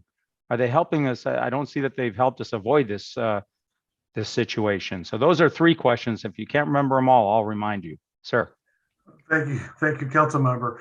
So addressing your question, the cost for CVWD was previously unknown to this project team, meaning the city staff, as the previous Director of Public Works was handling personally the negotiation or the accounting for costs by CVWD. That was not known after this team, city team, took over management of the project. And as soon as we learned from CVWD over the summer that there was a previously unknown cost by this team. We certainly worked to ascertain the extent of that and prepare the staff report to bring to City Council for approval. So it is our hope that the cost before City Council tonight for CVWD encapsulates the cost by CVWD. But we did state in the staff report that this is a preliminary, or excuse me, this is a cost estimate provided by CVWD that includes both hard and anticipated soft costs. And if the actual soft costs go over the amount that is appropriated tonight, we may have to come back to City Council for a final appropriation to balance out the invoice. But in talking with the senior leadership at CVWD about this invoice, they have a comfort level that there is some contingency that they have placed into the soft cost for this invoice. So it is our hope that this encapsulates the cost, but once the final costs are known after their work is completed, then we either get a reimbursement back from CVWD for if their costs come in less, or we will bring back a final bill to City Council for final appropriation. So number two, can any of this responsibility, I mean, that infrastructure was ready to melt into the pavement, but do we have any recourse that some of this is their financial responsibility, whether that's Edison, CVWD, cable companies, whatever? Yeah, good question. The request, or excuse me, the invoices for the cost to date for the utilities are really the responsibility of this project and not that of the utility companies. Unlike most of our roadway projects where we can require relocation at no cost to the city, the extent of this work is on really private property. And so there is a substantial difference in the fiscal responsibility for these costs. Okay, and the third and final question was this $1.5 million to consultants. Are we getting our money's worth? Are they helping us? Or with these additional costs, what are they doing for us for $1.5 million? Well, the costs are were for the design of the project, which of course the design is completed. Also, as council knows, earlier this year, SCE surprised us with a rather extensive estimate for relocating or adjusting their facilities within the parking lot. We could not have reduced that initial price tag from SCE without the help of the design team. So yes, they have been a help in actually reducing the cost, the potential financial exposure for these utility costs. They are on board and they're continuing to assist us as we encounter unknowns or potential conflicts as the construction proceeds. Excellent. Thank you. Any other questions? If not, discussion, motion. Move approval. I second. Madam Clerk, please take the vote. Thank you. Mayor Pro Tem Harnick, Yes. Councilmember Jonathan, Aye. Councilmember Nastandi, Yes. Councilmember Quintanilla, Aye. Mayor Kelly. Yes. Motion passes unanimously. Item 24 is request for authorization to establish an ad hoc subcommittee to serve as a steering committee for key solid waste and recycling franchise agreement issues and provide staff direction on topics for subcommittee review.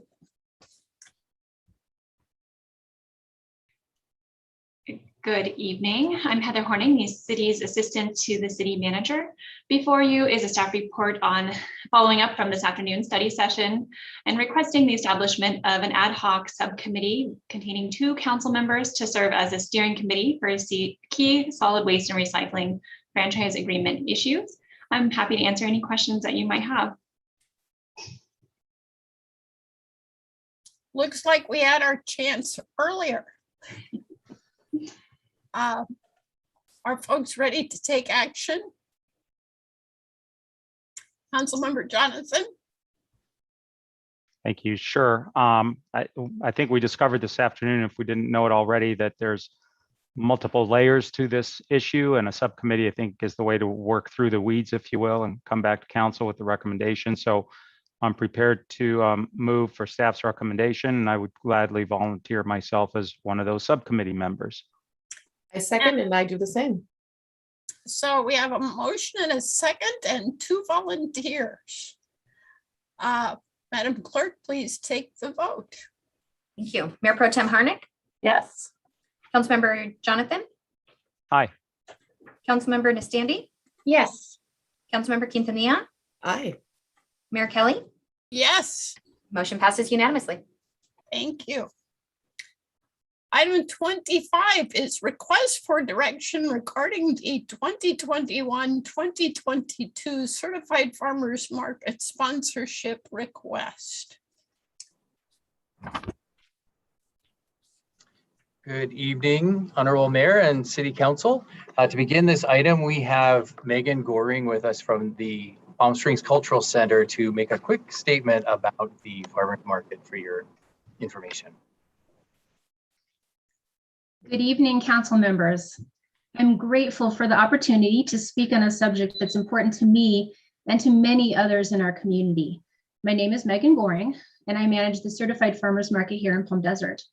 For the 12th year, returning and new small family farmers and culinary entrepreneurs are preparing to contract with us for the outdoor season beginning in October.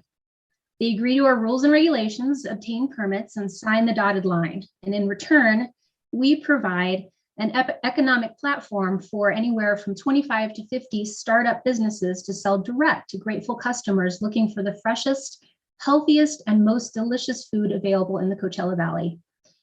During the past pandemic year, the market remained open as an essential service, but our protocol limits restricted how many Coachella Valley businesses born out of quarantine confinement we could add. Now, we are hoping to extend an invitation to as many of these fledgling farmers and chefs as possible to help them build their consumer base until they can afford a traditional brick and mortar lease. Also on our welcome back list are weekly live musicians, and if all goes well, elementary student tours participating in our children's nutrition education program, and seniors from the Jocelyn Senior Center, filling out the spectrum of lifelong learners who can benefit from the socio-emotional opportunity to interact with our vendors and attend programming run by our on-site staff. This vibrant marketplace of goods and enrichment is made possible in part by our status as a 501c3 nonprofit through the Palm Springs Cultural Center, by which we are eligible to apply for a myriad of federal, state, and local funding opportunities. Among the grants we currently distribute is Market Match, which this year allows us to offer Snap CalFresh customers a 15 for 15 match every market towards the purchase of healthy produce. We are driven by a desire to meet the nutritional needs of everyone in Palm Desert and create equal access to good food for every demographic. We continually seek additional grants that align with the values of our programming. We have been very grateful for the city's multi-year in-kind sponsorship of land use and the Tops and Barricades safety logistics. Our request at this point is for a partial reallocation of these pre-approved funds to continue the market service to the community and greatly expand our opportunities at the Westfield property. Time is of the essence. We need to contract with our participants starting next week in order to open in October. The Certified Farmers Market of Palm Desert has been a vital community resource since 2009 in terms of economics, culture, and wellness. I ask you, on behalf of my farmers, vendors, and customers, for your sponsorship support in order to continue this legacy. Thank you, Megan. So you have before you a staff report requesting consideration of the fiscal year 21-22 sponsorship request for the Certified Farmers Market. As noted in the staff report, the market supports several aspects of the city's strategic and general plans and has been a positive partner with the city for a number of years. This request has come to the city through the mechanism of event sponsorship. And as you will have seen in resolution 2019-77, has some challenges meeting the criteria set out for that particular mechanism. Staff believes the market provides beneficial services to Palm Desert residents that merit support from the city and would like feedback from the council regarding this request, given the elements of the ordinance. In the past, the city sponsorship of the market has covered the cost of street closures and signage. An exception to that was the summer of 2018, when the city helped cover the expenses of holding the market inside Westfield Palm Desert during the summer for summer market. After a challenging year in a new location on San Pablo in this past year, the market has been looking to relocate, as Megan just told you, and ultimately settled on the Westfield Palm Desert parking lot. So moving from a public street to a private property entails a new set of costs for the market. And those costs are reflected in the sponsorship request that we received, including lease of space, restroom facilities, on-site storage, marketing costs, and signage. So as Megan alluded to, funds are available in the budget to support this request. And given the particulars of this case, staff seeks council's direction regarding the questions laid out in the staff report. And I'm happy to answer any questions that you might have. We do have now 3 folks who have requested to speak, but are there any questions from council before we hear 4? Yes, Councilmember Quintanilla. Thank you, Megan. I just have a quick question. The last time I recall hearing, there was a 10 for 10 match with the market. So now it's 15 for 15, a full 50% increase? That's correct. It has to do with the federal allocation to boost SNAP benefits to CalFresh customers, customers all across the country. But we're really excited to boost this allocation and give even more of a benefit to our customers in the Coachella Valley. Thank you. Seeing no other questions, I'll ask the clerk's office to elevate in succession the 4 very patient people who have been with us this evening, waiting to speak to this item. Mr. Callista Vasios, you have 3 minutes. Thank you so much. Hi, my name is Callista, and I'm a longtime resident of Palm Desert. And I'd like to thank you all for working so hard to make Palm Desert a great place to live, because just sitting through this meeting, I see that you guys have to make a lot of really tough decisions and you're really on the ball. So thank you for doing this for us as a community. And I wanted to tell you a little bit about my experience with the farmers market. I found out about the certified farmers market and started attending it regularly about 7 years ago when WIC let me know about the generous market match. My son was a newborn at the time. And thanks to the market match, my family has been able to enjoy fresh, healthy foods from amazing farmers and vendors. My son looks forward to seeing them all the time. He tried so many new foods when I would take him to the farmers market that he wouldn't have otherwise tried. And seeing the vendors every week was a real highlight for our family. Then during the pandemic, I appreciated that the market was outdoors and went above and beyond in making it a safe place for me to shop, keeping me out of the grocery store as much as possible while still providing healthy, fresh foods for my family. The Westfield Mall is a great location for the farmers market. I feel like it's really centrally located. It's just down the street from my house. And it's great for the summer when we can go indoors and still have the market and not have to drive out to Palm Springs to do our shopping. It's also convenient when it's in the mall because I can also do additional shopping in the mall when I go to visit the market. So I want to thank the City of Palm Desert for providing this valuable service for our community and the people who visit us. Thank you. Next. Jim Schaefer, you have 3 minutes. Hello, my name is Jim Schaefer. My wife and I are the owners of Canyon Creek Mushrooms.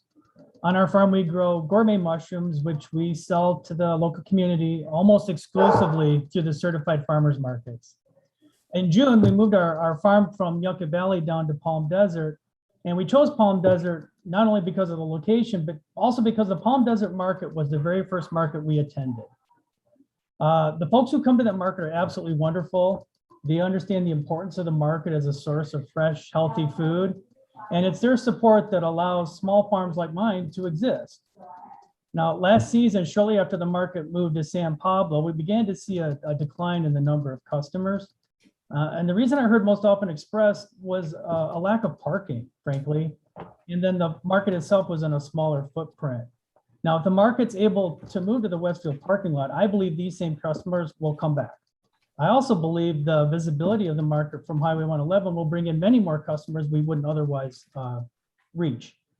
So as a business owner and a local farmer, I want you to know that I fully support this move to Westfield, and I hope you will too.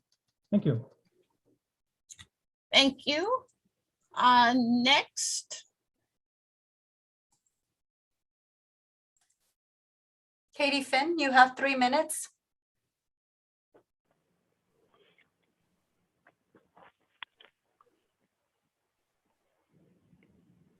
Katie? Hi, I'm not sure if everyone can hear me. My name is Katie Finn. I own Desert Wine Shop on 111, which is just down from the San Pablo corridor where the farmers market takes place on Wednesday mornings. I am a huge advocate for farmers markets. Having moved here from Napa, it was one of the great highlights of living in that community where we would get to support local farmers, local merchants, and really have a chance to engage with our community. I am in a unique situation where I am now in the throes of working with the City Council. Councilman Jonathan, you've been wonderful in corresponding with me regarding some issues that we've been having. I look at the farmers market moving to the Westfield Center as a wonderful opportunity. However, I would like to propose an alternative, and that is the space that is right next door to our business is a parking lot with a business that is abandoned, that is struggling with issues that we're now focused on maybe eliminating. If that area was opened up to provide a space for a farmer's market, to be there along that frontage road with ample parking before those businesses show up. I know myself as a business owner, I would love the opportunity to open up early on the days that the farmers market is there and other businesses that are perhaps along that corridor to increase traffic along the businesses that are there for walking traffic and shopping. In any regard to what happens with the farmers market, I want it to succeed because it is a huge benefit to the city of Palm Desert, regardless of where it is. But as someone who sees the potential for the space next door to us as an opportunity to create an area that is walkable for businesses to put up their wares and their produce, I certainly would love to see this area as an extension of San Pablo be able to be a thriving community for not only businesses, but the residences that take place or that live behind us. I want to encourage the farmers market in any way that I can, and I'm always a huge supporter and shop locally whenever I can. So thank you, Megan, for all of your hard work that you do. Thank you. And last is Leslie Shockley. Leslie Shockley, you have 3 minutes. Okay, I think I just unmuted. Can everyone hear me? Yes. Hi, yes, my name is Leslie. I am a Palm Desert resident. I've been, I actually was born here in the Valley and, you know, moved back after college in about 2000. But yes, I've been a shopper at the farmers market since about 2012 for the Palm Desert market. And I just feel like it's such an important asset to our community, mostly for the fact that you get to know the farms, I mean, on a weekly basis. And I feel like they're like family members now because they're feeding us, and we get to know, you know, you can ask them questions and you can really get to know, you know, what's in season. And I just think it's so important on so many levels. I have a Palm Desert home-based business called Tea with Iris. And in 2013, I started making the produce bags and market bags for the farmers markets because my business is all about reducing waste. And in simple ways to reduce waste. So that was kind of a launching pad for me as when I started my business to get my, products out there. And it is actually for many people that are starting businesses that use like a farmer's market produce in their ingredients has helped a lot of us grow. And it's just such an important part of the community. And I just wanted to show my support tonight for as a shopper and as a business for the certified farmers markets. Thank you. Thank you. And Megan, you should feel gratified that these folks waited so patiently to express their support. So council member comments. Mayor Pro Tem Harnick and Councilmember Jonathan. Well, thank you. So we have on this agenda item a question as to whether the farmers market is an event or a service. And I think we have to answer that question because that's foundational to how we go forward, I believe. And when we look at the assessment criteria for sponsorship for events, the farmers market would not get sponsorship. So I believe it is a service. And I also believe it's a very important service to our community. I think our community members, including myself, benefit greatly by the farmers market. I love those mushrooms, Jim. So I definitely think we need to have this farmers market.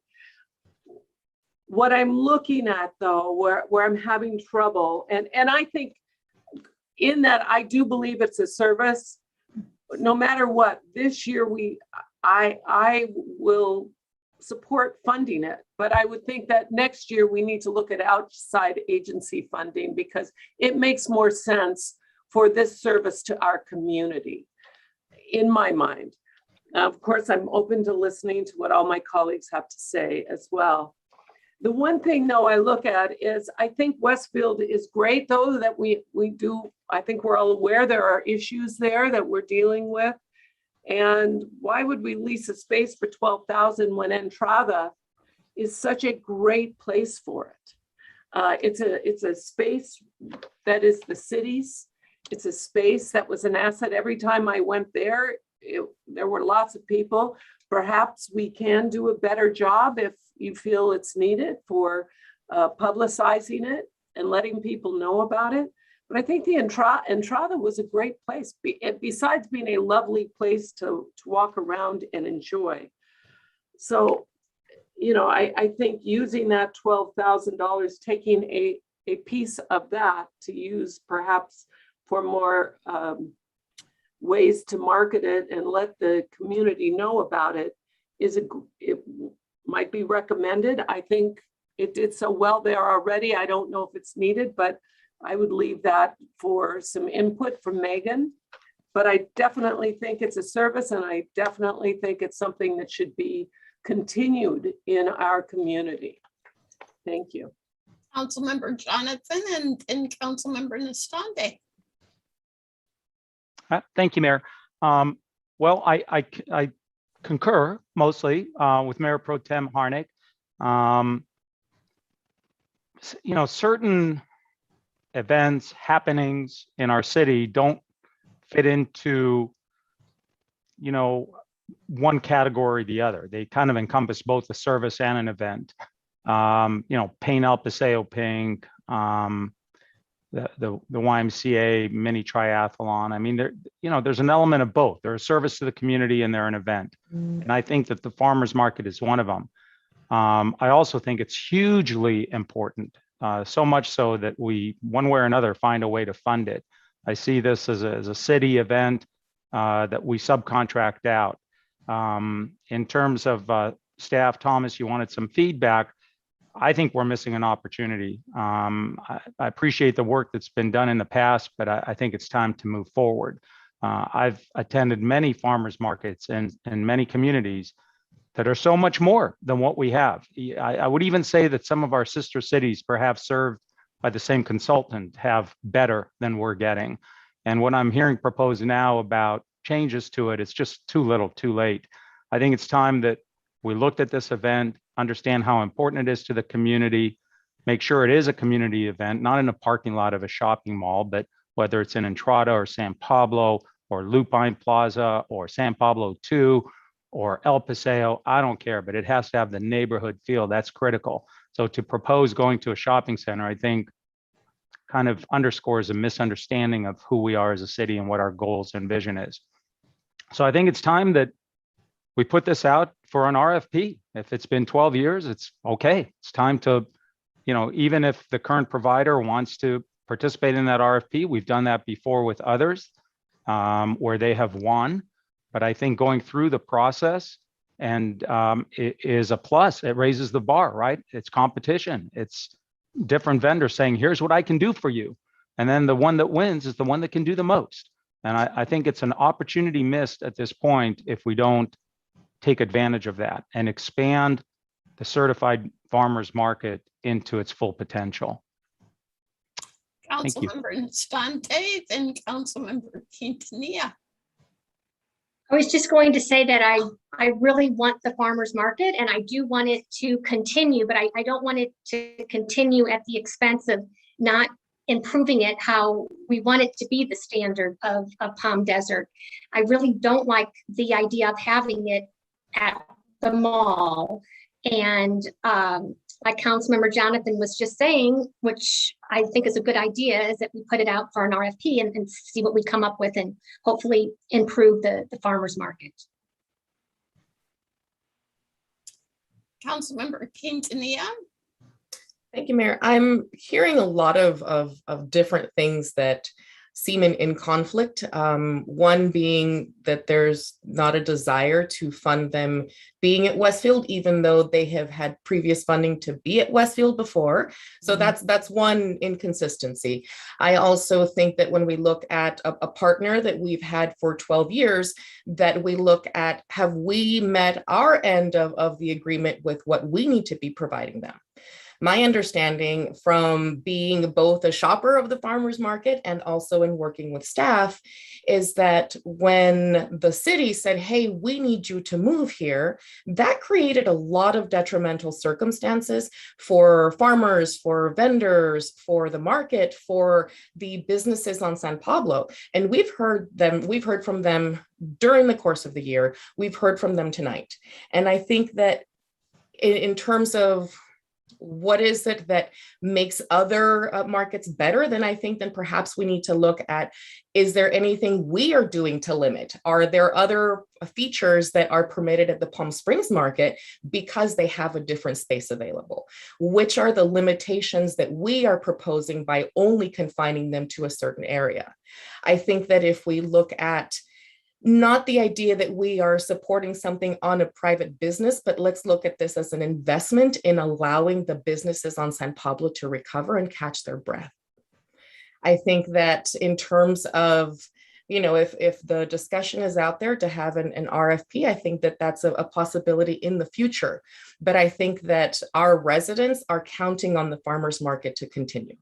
And I think that for the time being, given how important it is, especially now that we know there's a 50% increase in the direct value to each of our residents, I think that in itself warrants thinking outside the box. Thank you. Let me weigh in before I go back to others for round two. It sounds like we're all in agreement that a good farmers market is essential to our city. Call it an event, call it a service, whatever you call it, it's essential to the quality of life we want to afford. And I think we're all willing to invest in making sure that happens. For me, it's analogous to our commitment to subsidize the aquatic center. We basically feel that form of recreation and exercise is essential to baseline quality of life in a desert environment. I think we're saying the same thing about having a good certified farmers market. We can think about improving it for the season after the current season, but the timing just isn't right to do an RFP and expect something to happen this season. So I think we should endorse the investment in the location that our current provider has found opportune. What the heck's wrong with the mall? The mall has been a core part of Palm Desert for a long time. You shake your head, but lots of people go there to buy basic things. Lots of people appreciate the leisure of parking there. It may not be the ultimate experience that we will ultimately create, but I think for this season, it makes all the sense in the world to participate in the practical assessment the current provider has made as to what makes sense. So that's where I am. Mayor Pro Tem Harnick and then Councilmember Quintanilla. Thank you, Mayor. I absolutely agree. It's late in the game for an RFP. If we want to do an RFP, let's put it together and we'll go out next year. That sounds fine. We always like to do that every once in a while with anything that we contract. So that does make sense. As far as the Westfield, it's not really a conflict. There are intricacies involved in this issue. When we did it before, it was because it was the summer. We're coming out of the summer now. I think we're all aware there are some issues boiling at Westfield right now, and I'd hate to be in the middle of that pot when it boils over. I think we know how well it works at Entrada. We took 1 year off of Entrada. Let's just go back to where it was. It always did well there. And parking was easy there. It was a beautiful experience there. And we can make a great experience once again. We missed 1 year. Let's go back where it was and do the best job we can there. I don't want to be caught in the middle of the mess that we see coming up with Westfield.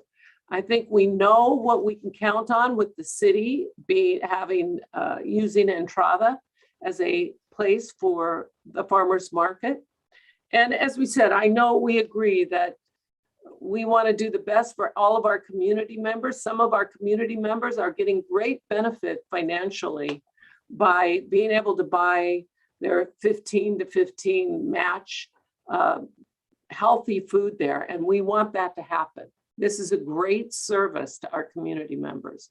I just think that it makes most sense to put it where it was. We know how it's done. We know how it works. And it's just a very comfortable place to be. So those are my comments. Before we hear from those who have their hands up, it might be helpful if I go to Megan briefly and ask you from a practical perspective, if it's possible to talk about a different site at this juncture. Sure. So one of the reasons why there's many reasons why we chose Westfield as our alternative location, as some of the community members alluded to. Our difficulties on San Pablo, a lot of them had to do with the lack of parking and the difficulty for the brick and mortar tenants, for their customers to access their businesses while the market was going on. And we very much want to work in harmony with brick and mortar tenants in Palm Desert.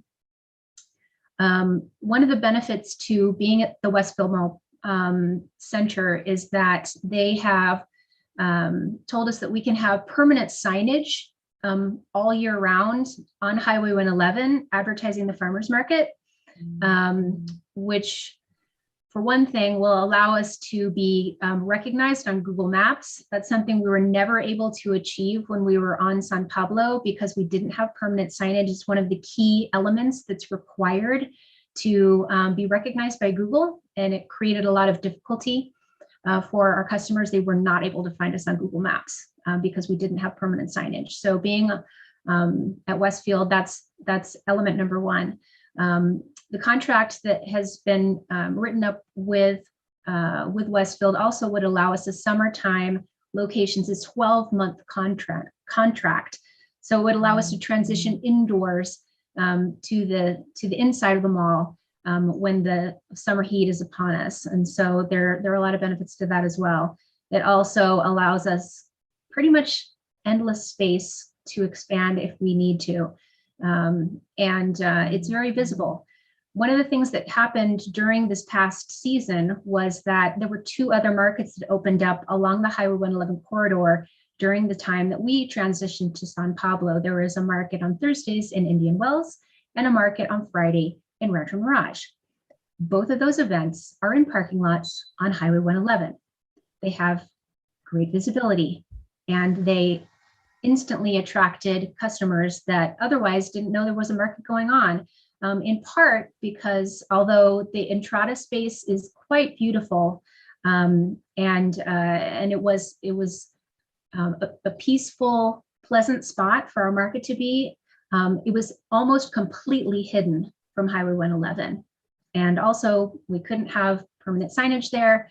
People drove by at 60 miles an hour and they had no idea the market was going on. Every single year we had customers come by and say, oh, we didn't even know there was a market here, even though we'd been there for years.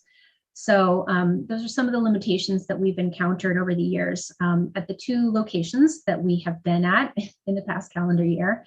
So we're really hoping that being at the Westfield site will allow us to open the possibilities for expansion and also to attract new customers as Mayor Kelly alluded to, many residents already shop at Westfield Mall, and so we're hoping to attract some of those customers. We know that there have been events during the pandemic year in that same parking lot, in that same spot that were very successful, and we're hoping to pattern our success this season after theirs. Mayor, if I might, I was very interested in getting an answer to your question. I think I heard a lot, but everything but an answer. The discussion about location and other aspects are now in the hands of the council. If we can limit the discussion to that, the question that you asked the provider is it just as easy to move to Entrada as it is to the Westfield Mall?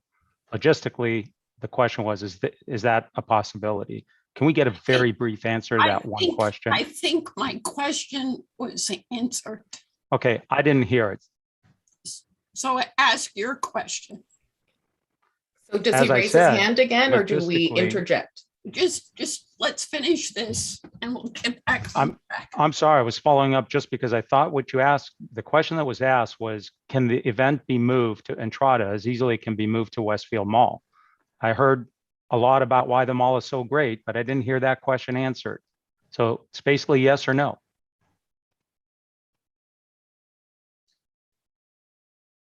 We can move our event to either location, but it would be more beneficial at Westfield. It's Councilmember Quintanilla's turn. Thank you, Mayor. Part of the discussion that I heard was that the lack of ability to place permanent signs at the Entrada location make it not possible to have the same reach and have the same efficacy in reaching our residents in Palm Desert. In speaking to Mayor Pro Tem's comments about not wanting to be in the middle of what's coming down the pipeline at Westfield, I think that on the contrary, we need to be doing everything we can to support all of the existing tenants there until something happens with Westfield. We don't know what that's going to be. The last time I was at Westfield, just last week, I was honestly kind of alarmed to see even less stores open than the last time I was there. Anything we can do to support having more people there on a weekend, taking their time and giving them the foot traffic, I think is an investment in all of Palm Desert, because we know that that supports jobs. We know the importance of keeping the mall afloat. So until something happens down the line, I think that we shouldn't try to not get in the middle of something, but try to support as many of our vendors as possible, not only for the certified farmers market, but also those that are current tenants at Westfield. Councilmember Nastande. Yeah, so again, I would prefer being at Entrada. And is there a reason why we couldn't do some type of semi-permanent signage over there? Because then in that way, people would know the farmer's market is there. And then for the next season, we can go out for an RFP. Those are my comments. Is that, Thomas, is that possible to put more permanent signage over there? I'm not sure I'm your guy to speak to that question, but I imagine that we can work with the city to achieve that goal. So I ask a quick question, please, Mayor? Because I heard, are we doing this on the weekend or is this during the week? So I can answer that question. Thank you. The Certified Farmers Market Palm Desert takes place on Wednesday mornings. One of the reasons why that's important is because we run our children nutrition education program. Right. Serves you know what? Across the valley, and it's on Wednesday. Yeah, it's fine with me. I heard one thing, I wasn't sure, and I thank you. I appreciate. I misspoke. I eat my words back. It's okay. I know that there might be some confusion because in the past, when we moved our market indoors, because we don't have a market in La Quinta during the summertime, we moved our market to Sunday mornings when we went indoors in the past, when we were inside the mall. And that is something that we are open to doing because we still don't have an indoor location in La Quinta. So we could move the indoor farmers market inside Westfield Mall to Sundays because we don't have a Sunday market during the summer. Thank you, Megan. Councilmember Jonathan. Thank you. So I think the matter before us is feedback and direction. So perhaps staff has heard more than they wanted to, and maybe it's enough. Bottom line is we spent millions of dollars to transform San Pablo to an event space. I think there definitely are one or two store owners out there that are having issues. And I've talked to quite a number of them. Most are very happy. They're saying, you know, bring people in front of my store. Let me do the rest. This is great for my business. I think we even got some input from the Real Italian Deli owner to that effect on this issue tonight. So, you know, my first preference is let San Pablo do what it was meant to do under its new design. If a vendor is having trouble doing that, then that's part of the RFP process. Let's find somebody that can meet our needs, not the other way around. But if San Pablo for this season was deemed to be not appropriate, I can certainly live with going back to Entrada for this season, and then let's just re-examine the whole thing. So that would be my feedback to staff. Councilmember Quintanilla. I would just like to, since it seems like we're wrapping it up, I actually would like to move to approve it to the location that is being proposed by our community partner, and not just what staff's or the council's preference would be based on what we have found aesthetically pleasing in the past. And I think that the idea of putting it an RFP, again, that can be put forward, but I think that for now, we don't have any ability to request our partner revamp their entire proposal or aspirations of what they were looking ahead for the year to request that they move to a previous location. So I would move that we approve for the coming year. I'll second that. Can I just point of order? I'm really concerned that this was not publicized. And I would ask legal counsel if we have authority to take action on something that was publicized as feedback and direction only.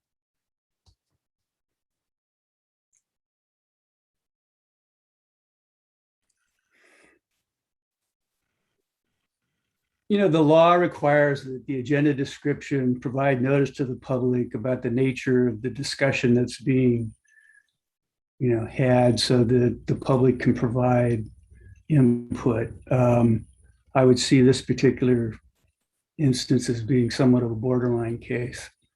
Well, let's try to get away from the border then. Okay. Councilmember Quintanilla, would you be amenable to withdrawing the motion? I'll withdraw the second. Let me take an effort at summarizing the feedback. Everybody wants a certified farmers market. We want the best certified farmers market in the Coachella Valley. A number of council members have a preference for a location other than Westfield, principally Entrada. So there's a theme there that the possibility of doing that for this year should be explored energetically. But on the ultimate question of funding, it seems to be the feedback of council that we don't need to fit squarely within event criteria. Is everybody on board? Okay, job done. Mayor, I just have one quick question because I just have to go back to one thing that I heard early on. So the funding, the decision to fund tonight will allow them to continue. And at what point will we revise or make a determination on if their location should change and when? So just to clarify, tonight we're voting on funding, but not location? Correct, we won't. Our feedback to staff is to explore with the provider energetically whether Entrada can be the location for this coming season. It won't come back to us for a decision. I support Mayor, could we have, they could look at permanent signage as well for that location of Entrada? Yes, that's part of energetic exploration. Okay. Job well done, council. Especially close to 8:30. Which brings us to information items, none. Mayor, council member reports and requests for action. It's been 6 weeks since we reported. I'll say in summary fashion for the public, we haven't been goofing off. Many of our committees, commissions, and subcommittees have continued to work. But let's see what high points we might wish to share of keen community interest, starting with Councilmember Quintanilla. Very good. If I can figure out how to unmute. Thank you, Mayor. The big part to update you is, of course, on the sculpture progress towards the San Pablo roundabout. So that's been the big one. The more fun and more relevant for everyone is the update from the CV Animal Campus. And at the last meeting, we discussed about the concerns of what will happen once the eviction moratorium is updated and they're preparing for an increase of intaking rescued animals. They've seen an increase in feline drop-off. So there's a lot more cats than dogs. So if anybody's looking to update or adopt a feline, right now is the time. And there's a reminder that there have not been any cases of transmission from any cats or dogs into humans. So it is considerably safe to adopt. And all of the animals that are rescued from a home where there have been COVID, they are quarantined and staff is fully prepared and suited up when they go. And also wanted to highlight that they have a continuing spay, neuter, and mobile clinics for vaccinations on Thursdays in Thousand Palms. And the City of Palm Desert has a reimbursement program. So if you go to our brand new spiffy website and click on residents, then find city services, you'll see the word pets. And there you'll find out how you can get reimbursed for up to 4 pets for their vaccinations or spay and neuter, as well as an adoption fee from the animal campus. So you can call staff if you've got any questions on how to access that. The CV Animal Campus also has numerous services and programs such as the Healthy Pet Zone, which offers a pet food pantry, behavior support, feral cat support, and even have emergency temporary boarding. So you can get more information on their website for the Riverside Campus, Riverside County Department of Animal Services, rcdas.org. And continuing public safety, I've been working with neighbors on establishing a couple of community groups. So if anybody has questions, we have a lot of wonderful partners in the community that are able to set up the neighborhood watch programs. And last but not least, the communities of interest. I think back in winter, we had the city sponsored a communities of interest forum regarding redistricting. So the final opportunity to give comment is on 8/31, and you can do so by going to wedrawthelines.ca.gov. And that is available not only for a couple of different demographics, so whether that be Assembly District, Senate District, Congressional District, or even city limits, you can feel free to give your public comment. Thank you. Thank you, Councilmember Jonathan. Thank you. Well, my hunger is competing with my need for sleep, so you'll be happy to hear that I'll be brief. So maybe a joint report for Mayor Pro Tem Harnick and myself regarding Priority 1 Coachella Valley. Everybody's focused on September 14th, but we're focused on September 10th. That's when Sacramento votes on the budget. In there is $4 billion with a B for higher education, $2 billion of which is for capital improvements. Thanks to Eduardo Garcia and Chad Mays, we have a formal ask for $101,500,000 for the Cal State University campus in Palm Desert. I'm also happy to report that the majority of the cities, and we're hoping to get all of them, have expressed their support, not only in words, but in money, and they've all invested in our effort now, or the majority have, and we hope to get the rest. So we're making a very strong statement to Sacramento. Our consultants are working overtime to make sure that that message is heard, that this is a very much needed campus, particularly due to lack of access for so many of our residents, and particularly in this location compared to others. And we have some reason to be optimistic and hopeful that our voice and that message is being heard and will be heard. So keep your fingers crossed for September 10th. Jan, what did I miss? You did an outstanding job. Whew. Well, I'll end on that note. Thank you. And it is your turn next, Jan. As a favor to my colleagues, I went to many committee and many commission meetings, and we got a lot done, and I'll save all the information until our next meeting. Thank you. Councilmember Nestande. And I will ditto Mayor Pro Tem Jan Harnick's comments. So thank you and have a good evening. Terrific. And I'll just share one thing. Mayor Pro Tem Harnick and I have been working with our city manager, city attorney, and city clerk to review some of the questions around council procedure that have come up in the last few months, and hope at a meeting soon to bring some proposals that will help give us clarity. And as one fruit of those conversations with input from our new city clerk, starting at the next meeting, we will move information about upcoming events, as well as council member reports and requests for action to the front of the meeting, where they were for a period of time in the past. So be prepared for that. Hopefully we can stay focused even though it comes first. Any comments from our city manager?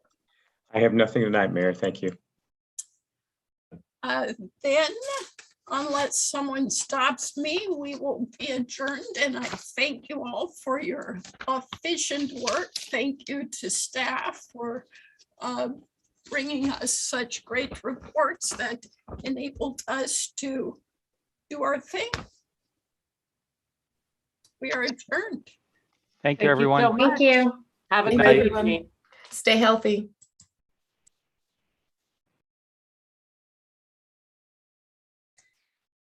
The meeting has now adjourned at 8:34 p.m.